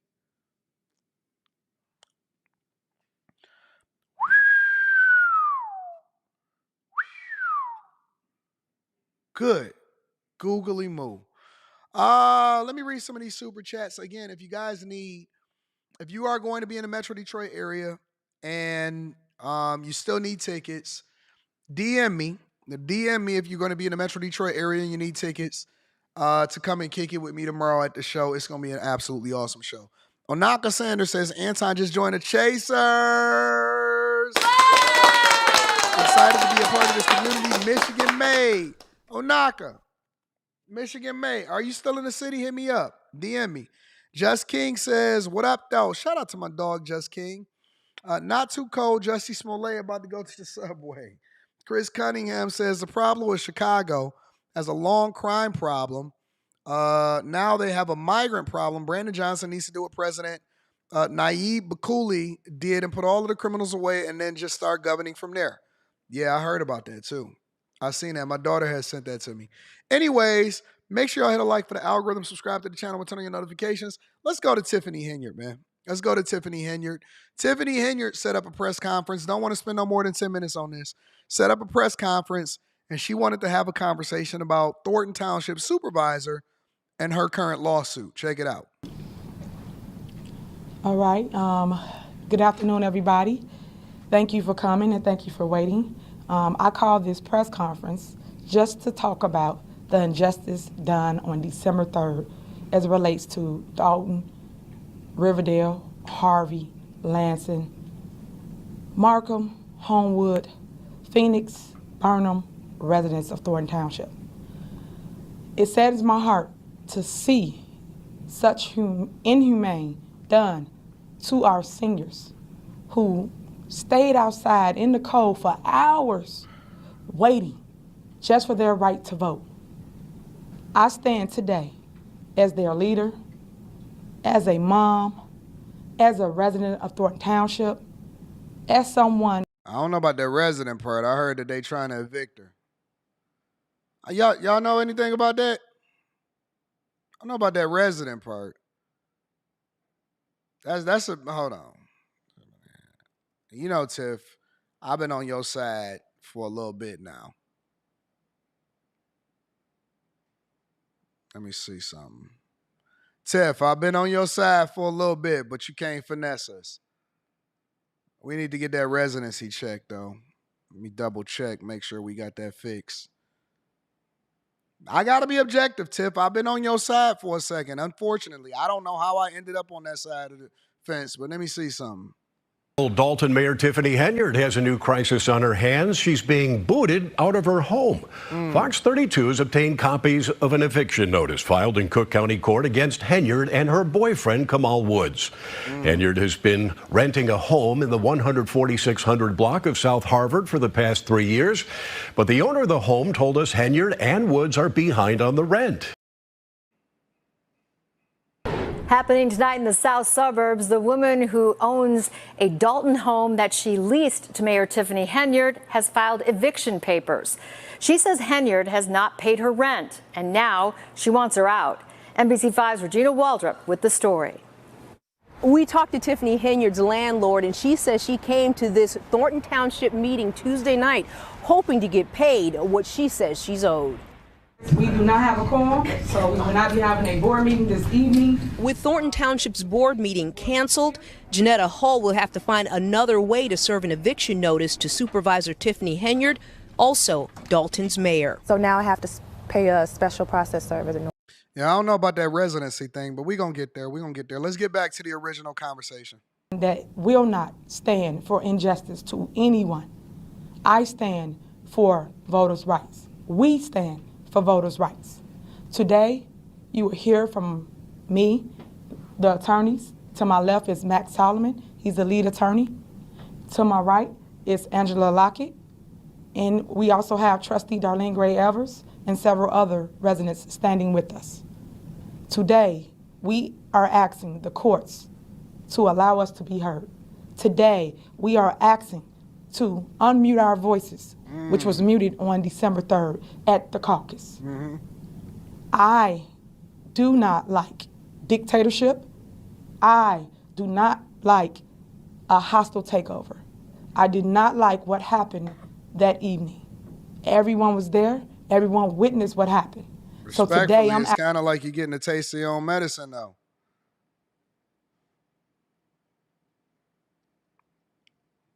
It's kind of like you're getting a taste of your own medicine. I hate to say it, because I don't agree with the way she's been governing. It's kind of like you're getting a taste of your own medicine, though, Tiff. Now you get to see what it feels like on the other side. Asking for everyone to band together with their super mayor, Tiffany Henyard, and let's stand for what's right. Let's fix what happened. Super on Mayor December 3rd. Tiffany Henyard. So I am going to allow for my attorney to speak because our lawsuit is filed. We filed it today. And I thank you for standing with me, Max Solomon. I thank you for being the voice of the people of Thornton Township, which we so desperately need. It's been a long time coming, and today is the time to stand for what's right. Talk your talk. Every day is the time to stand for what's right. Okay. But thank you for standing with us in this dictatorship, which we're asking for democracy, because that's what we live in, right? But that's not what was portrayed on December 3rd. As you know, the committeemen basically did so many illegal things that evening, and that's what is recited in our lawsuit. That's all and facts. We She's will saying be facts heard right in now. court. I will let you guys know when that happens. And I also was told that he don't even live in Thornton Township. So. Okay. All right. Wait a minute. Are you telling me, because I could be off, but I want to make sure that we all on the same page. The committee man, which I did not agree with the way that he handled it. Let me say it again for the people in the back. I did not agree with the way that the committee man handled this whole situation over there in Thornton Township. And I say that because I want people to understand that just because she gets removed, if you guys do not vote her in, does not mean that you're not going to get more of the same. When they removed Lori Lightfoot out of Chicago and they got Brandon Johnson, look what y'all did. Look what you did. So if you was to remove her and you replace her with more of the same because you did not go about doing things the right way, which continues to cost taxpayers, because I'm sure that she's not the one that's paying for these lawyers, that Thornton Township or the taxpayers are the ones that's paying for this lawyer, then all y'all doing is prolonging the inevitable of continuing to have to do it the right way in the first place. So why not just put yourself in the best position possible? Why put yourself in this position if he just as much of a finesse, if not more than her, and people are happy because they didn't do their research on him or the process that he's used in order to remove her, then what do you get? You get the zero-something total of zero again. You all the way back at the bottom, and you right back in a situation where you wasn't supposed to be in the first place. Why? Because the people are still uninformed, and they still got dumb mindsets that's going to put them in the same position. Okay, you don't like Tiffany Henyard? Y'all didn't like Lori Lightfoot? Now you get Brandon Johnson. Deal with it. And I'm going to be sitting here right on this show saying, you know what? You wanted this. Remember when y'all voted for it? Remember when y'all was standing 10 toes down and y'all wanted to say Anton? Okay, well, cool. I'm going to be right back here saying you wanted this. How can you partake in the process? What we was denied is the process. The process to be heard, which is come in and exercise our right to vote for whoever we choose or chose that evening. Gotta have a free and fair election. We did not get the opportunity to talk or put any nominees on the floor. Not one person. And that's what I mean about a dictatorship.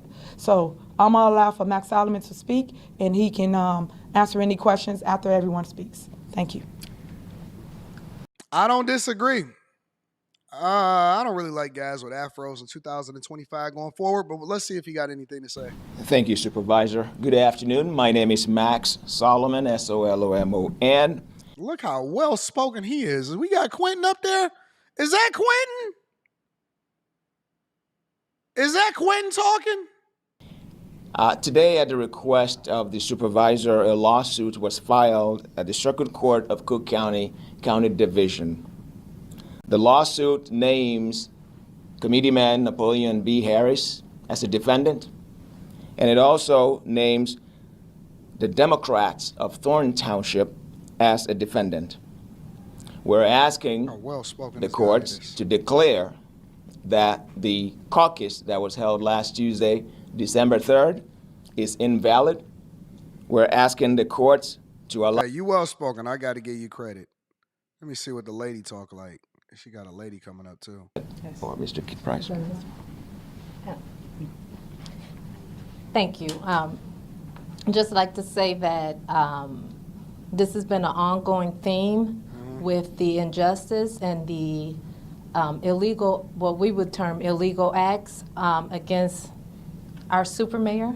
As she Our super mayor. Jesus, Lord. I don't want to hear that. Let me see. Let's go back to Tim. Pre-planned, so that means it was premeditated, pre-planned, happening, going on. And we cannot enter until 6:30.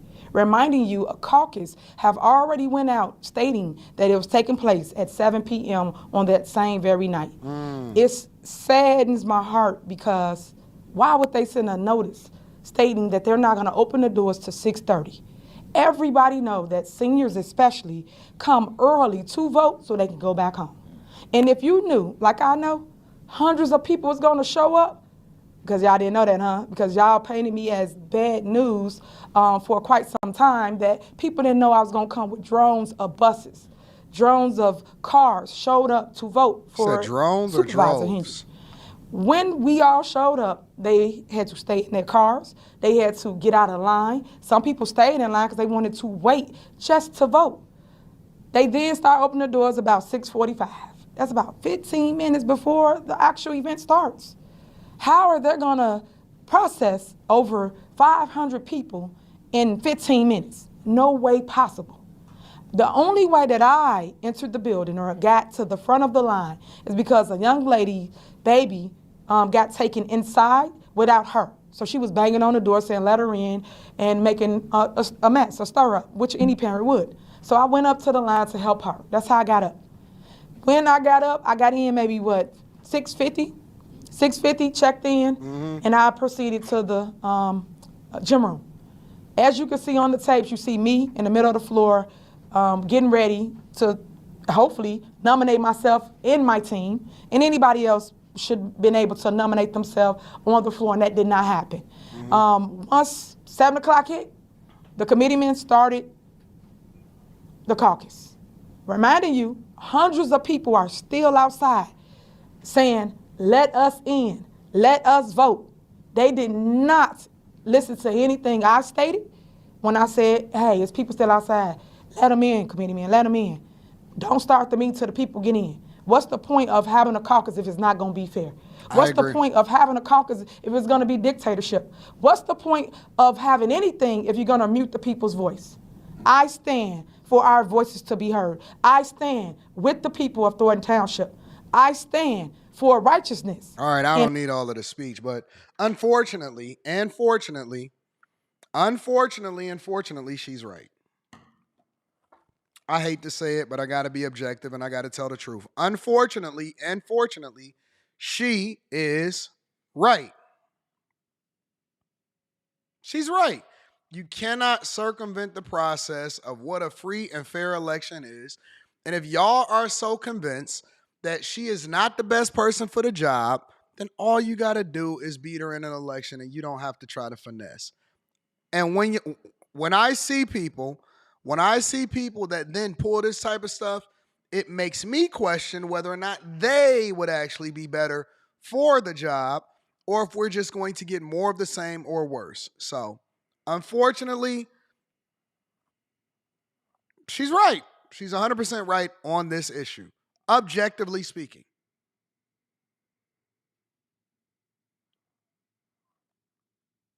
I can't do the Martin Luther King speech.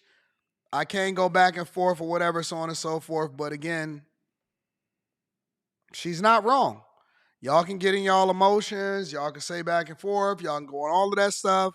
All y'all doing is costing the taxpayers more money. All y'all doing is costing the taxpayers more money. Quentin,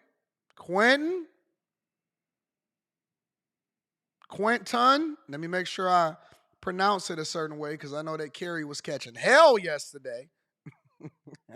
I believe that y'all are wrong. Y'all are wrong. All right, let me read some of these super chats, and I can't wait to live stream tonight on After Hours. Oh, we got some good subjects. Tiff, if it's a squatter in somebody else's home, that's a fact. I'm with that. Is Mayor Henyard on the spectrum? I don't know. Y'all crazy. Deacon Weezo says we need to delete black leadership in our C communities. They are the worst and the devil are the foundational black Americans.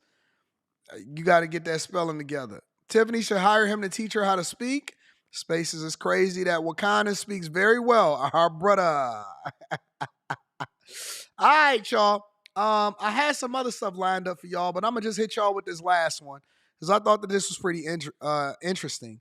They are saying that celebrities and actors, famous actors, are now coming back into the spotlight because they broke. Now, you know this is one of my favorite subjects. They saying that your favorite celebrities and actors who has made millions, tens, if not hundreds of millions of dollars are all trying to come back into the spotlight and make a bunch of movies and make a bunch of money because they are broke. I have done my research on that because they broke. Let's continue. Let's get into it. A headline, I got to be honest, kind of caught me off guard. Jim Carrey came out of retirement because he needs money? Well, apparently he's not the only one. Al Pacino, Hugh Grant, Nicolas Cage, Harrison Ford, these folks, if they can't retire with all the cash that they've made, how can the average American? I want to bring in now Matson Money founder, CEO Mark Matson. And Mark, what is going on? Listen, we saw Mike Tyson. Like, we knew Mike Tyson had to take the fight and maybe not win the fight, but he was in a dire situation. No one thought Jim Carrey was in that situation. And people are looking at this like, how can I ever retire if these guys can't retire? Well, it's a very difficult thing to do for not only normal everyday Americans, but for celebrities. And it's because of the nature of money itself. Money can't make you happy. If you look throughout history, you can see people like Elvis Presley, Marilyn Monroe, Prince, John Belushi. Howard Hughes, at the time, the richest person on the planet. They were very miserable, very unhappy. You had Jim Carrey said, I have enough, I've done enough, I am enough, but apparently he doesn't have enough. And he's going to have to go back and work like many people that go into the retirement thinking they have enough, and they don't.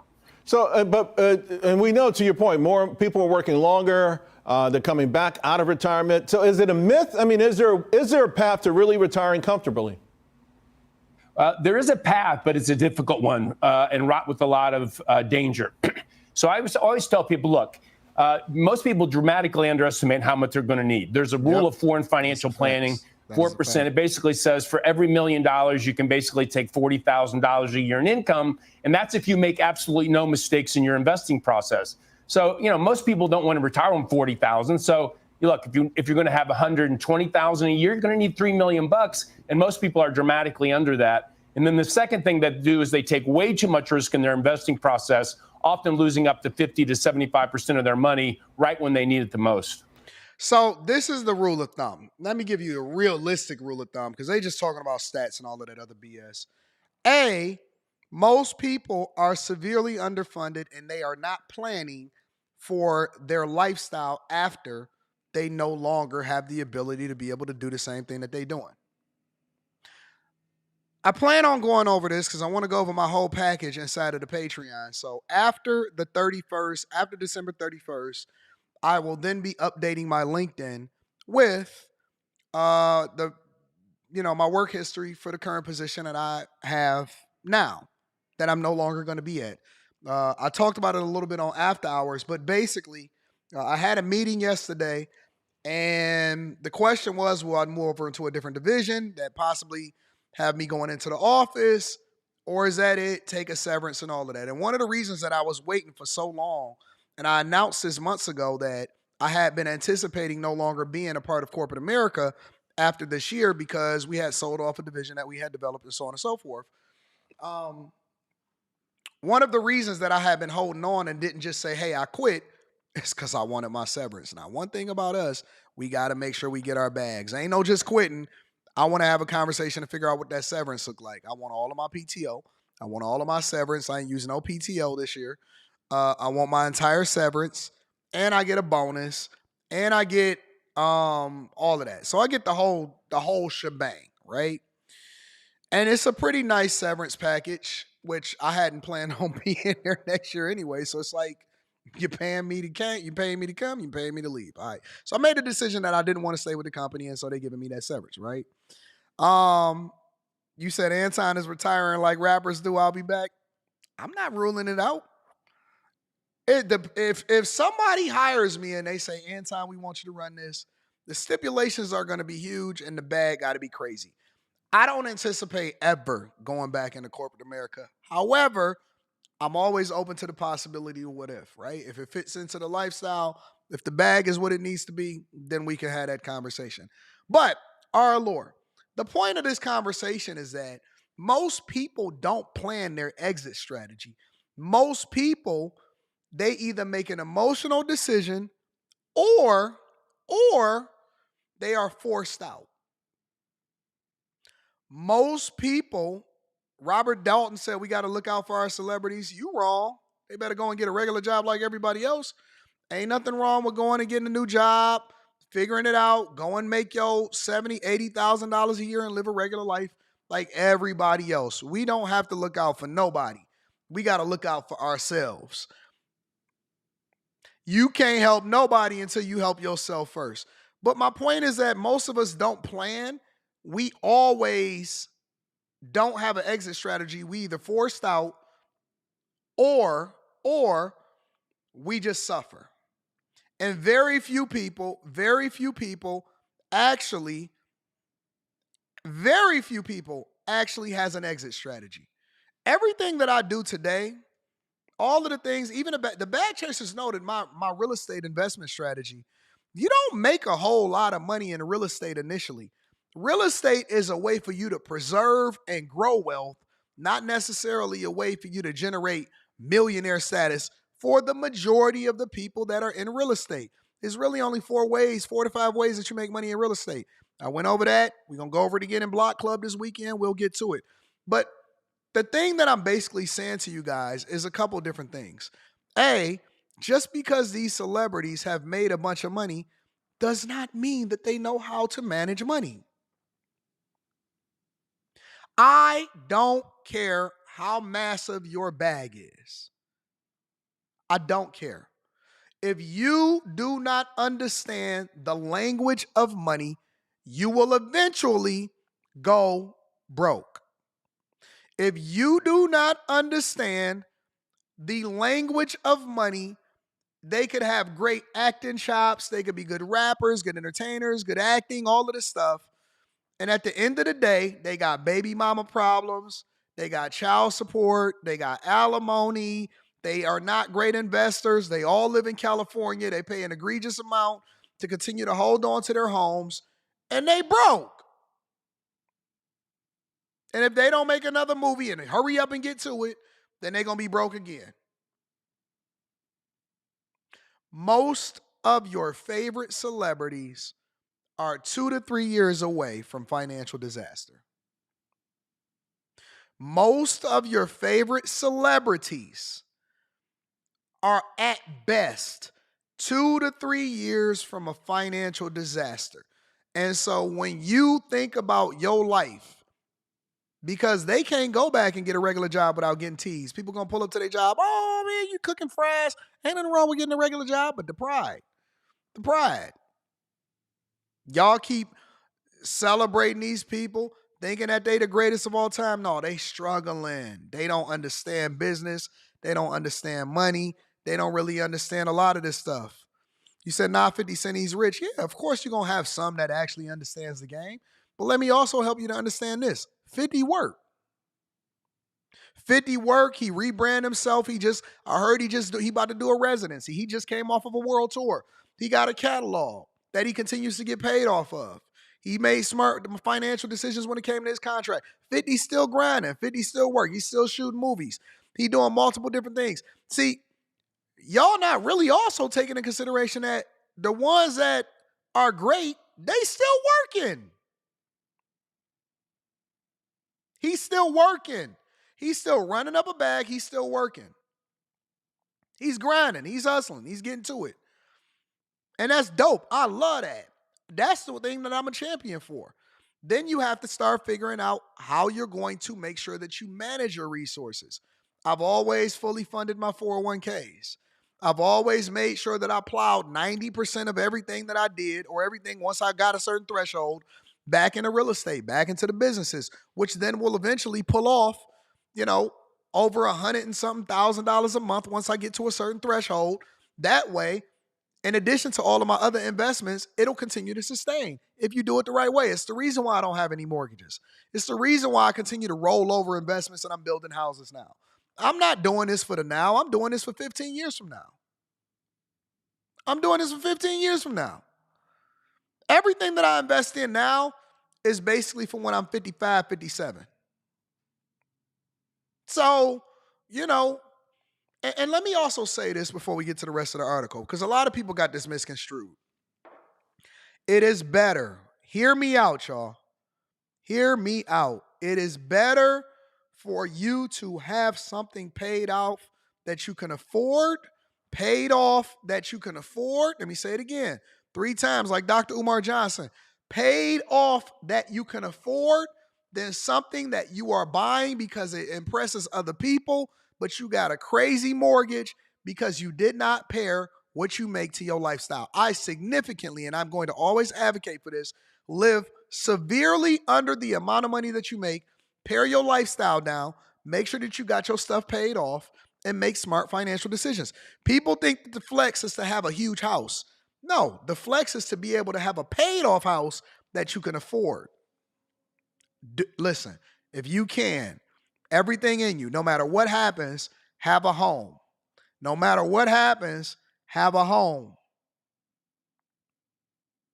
Don't let nobody shame you into thinking that you got to live in a $2 to $3 million, $4 or $5 million, $6, $7 million mansion. Get you a house that's paid off, that can't nobody evict you from if anything was to go wrong, or you go through a little lull in what you're making, or you got to get laid off. The flex, talk about it, Azriel, is to pay off your house and to fund your 401k. They keep shaming y'all and telling y'all, oh man, you got a regular job. Remember when I went back to corporate America? I retired in 2019. I wound up going back into corporate America. Remember when they was talking about me? Oh, he must be broke. Oh, his businesses ain't thriving. I love working. All money in. I'm not missing out on no money. Corporate America is a flex. See, a lot of people think that there's not. Y'all don't. Come on, man. Come on, man. These people is working. They hoping to get a new movie role. Most of your favorite rappers, they broke. During the pandemic, I seen them they was over there doing GoFundMes in order to be able to survive. They was taking out loans. Your favorite rappers, it's tough for them right now for a lot of them. They got a small window. Most of them. They got a minuscule window. That's it. That's it. Corporate America is a flex if that's what you're going to do, if that's what you want to do. Life insurance, 401ks matched, fully funded, bonuses, equity. I still got my equity. I got 100% equity, all of my equity in the company, and the stocks is up. 100%. These people is broke, man. Well, I know that you've created what you call the American Dream Experience. So how does that work? Yeah, that's a 2-day workshop that we created to help people understand the dangers of how to toxic investing. We teach them the academics behind investing and then how to plan long term. Look, we're in a very precarious situation. From 95 to 2000, the S&P made on average of 22% a year. The NASDAQ made 45% a year. And then we had a 50% crash in growth stocks and a 75% crash in tech stocks. I'm not saying that history repeats itself, but it often rhymes. And people are going to have to get much broader diversification, analyze the risk in their portfolio, and truly understand the academics by how to do this instead of just gambling. So then before I let you go, is there also a spending component to this? I mean, is there sort of, because when the market's running the way you describe, we also have what they call the wealth effect. And we feel like we've got a little bit extra because check out my account. And we go and spend money, not from cash flow, but on the assumption that we've got it, and all of a sudden it's not there. Yeah, it's extremely dangerous. Look, the reality is that investing is a dangerous game. Playing the market itself is dangerous. And I always tell people, look, you want to invest in the market long term, not play it. No one knows when the next Boeing's going to hit. I agree. Who would have ever guessed Boeing would lose everything? They made planes that crashed themselves, doors flew off. Had massive, terrible problems. Many companies have gone bankrupt. Broad diversification in large stocks, microcap, value, and international, and hedge your equity risk with high-quality short-term fixed income. That way, if the market does take a 50% hit, you have cash to rebalance and buy that while it's low. And don't spend that. A lot of people are getting money from their parents when they die. Yeah. They don't even reinvest it. They buy Ferraris and new houses. Yeah. Fools. Don't start buying the toys until you fully take care of all of the business. Make sure the kids' college fund is taken care of. Make sure that your home is paid off. Make sure that you got money invested and that you dollar cost averaging, meaning that you've automated the investment process. Every single time that you get paid, money go into that. Make sure you got your businesses thriving, and make sure that you have multiple streams of income. That's when you start to buy the toys. That's when you can start to have fun. That's when you can start to do that. But until then, stay focused, man. Stay focused. Build your businesses while you're working in corporate. Don't quit your job to start the business. Keep your job and then do the business at the time that you're not working. Run up a bag, pay off your debt, and make sure your kids ain't got to take out student loans in order for them to be able to go to school. Pay off your house. That way that anything happens to you, your family is good. Get some life insurance. And then and only then, once you have multiple streams of income and you have options, right? Because at worst case scenario, you should always still be able to go and get a decent job. You still an engineer. You still a software engineer. You still got that executive resume. You still taking care of business. You still got that in your back pocket, right? So take care of your priorities first. Then you start to spend money on the toys. Once you down for a long time and then you feel like, you know what? I could just chill for the rest of my life and I don't have to go to work. then you still stay working, that's when you can start to buy the toys. All right? That's when you can start to buy the toys. Work on your businesses, work on the other things that will put off the money or that will put off more money in addition to whatever you got going on. But in the meantime, make sure you stay focused and don't get caught up with all of this stuff that these other people is doing. They getting PPP loans, they scheming, they don't have it like you think that they do, and they doing it all just to keep up an image. They doing it all to keep up an image. I got on a $25 t-shirt just because I like the material. It's a little bit better. I got on a $25 t-shirt, a free beanie that I got when I bought my e-bike, my Apple Watch. Usually I put on a Rollie just for looks, or when I go out, the Apple Watch. But I tell you what, I got the best computers. You know why? Because this is something that I then write off. I could write this off. See, I don't mind spending $5,000, $6,000, $7,000 on getting the best computer that give me the best results. I don't mind making sure that my MacBook Pro is the best. You know why? Because it returns me money. It makes me money. I don't mind that. You see, you understand the game now? You play with the toys after you invest in yourself. You start to get the little cars and you get into your hobbies once you already won and you still running it up. But you invest in the things that then make you more money. Forget all of that other stuff. That's extra. You invest in the things that generate you more revenue. I could have went and bought a chain. I could have went and bought a chain. My homeboy that I knew ran into, he an entertainer. I seen him and he bought his iced out chain. He said, "Man," I said, "Man, what'd you spend on that?" He said he spent 40 for the chain and 60 for the pendant.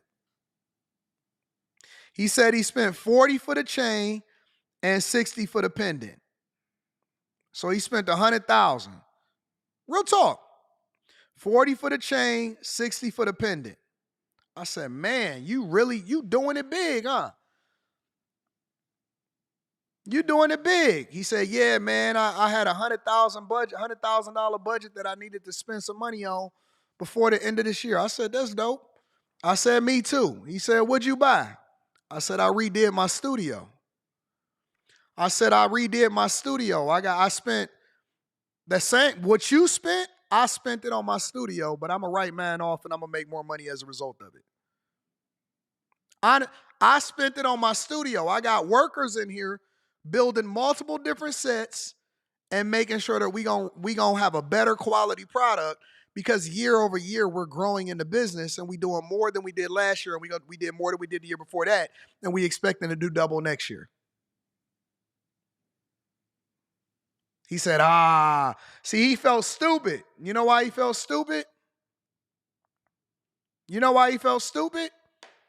Because I wasn't aligning with somebody that was going to say, "Oh man, that's it." We think differently. And so now it forced him to feel a little bit awkward. Then he wanted to tuck his chain in because the chain didn't mean the same thing to me as it meant to him or with other people that he ran into. It didn't mean the same thing. Think about it, y'all. Just think about it. Anyways, let me read some more of these super chats and then we're going to get up out of here for the day. All 5 of those celebrities openly supported the president who put them in this position. Crazy. I remember Gary Coleman as a security guard. Someone recorded him jumping on a car. Crashing season is coming. Ain't nothing wrong with a regular job.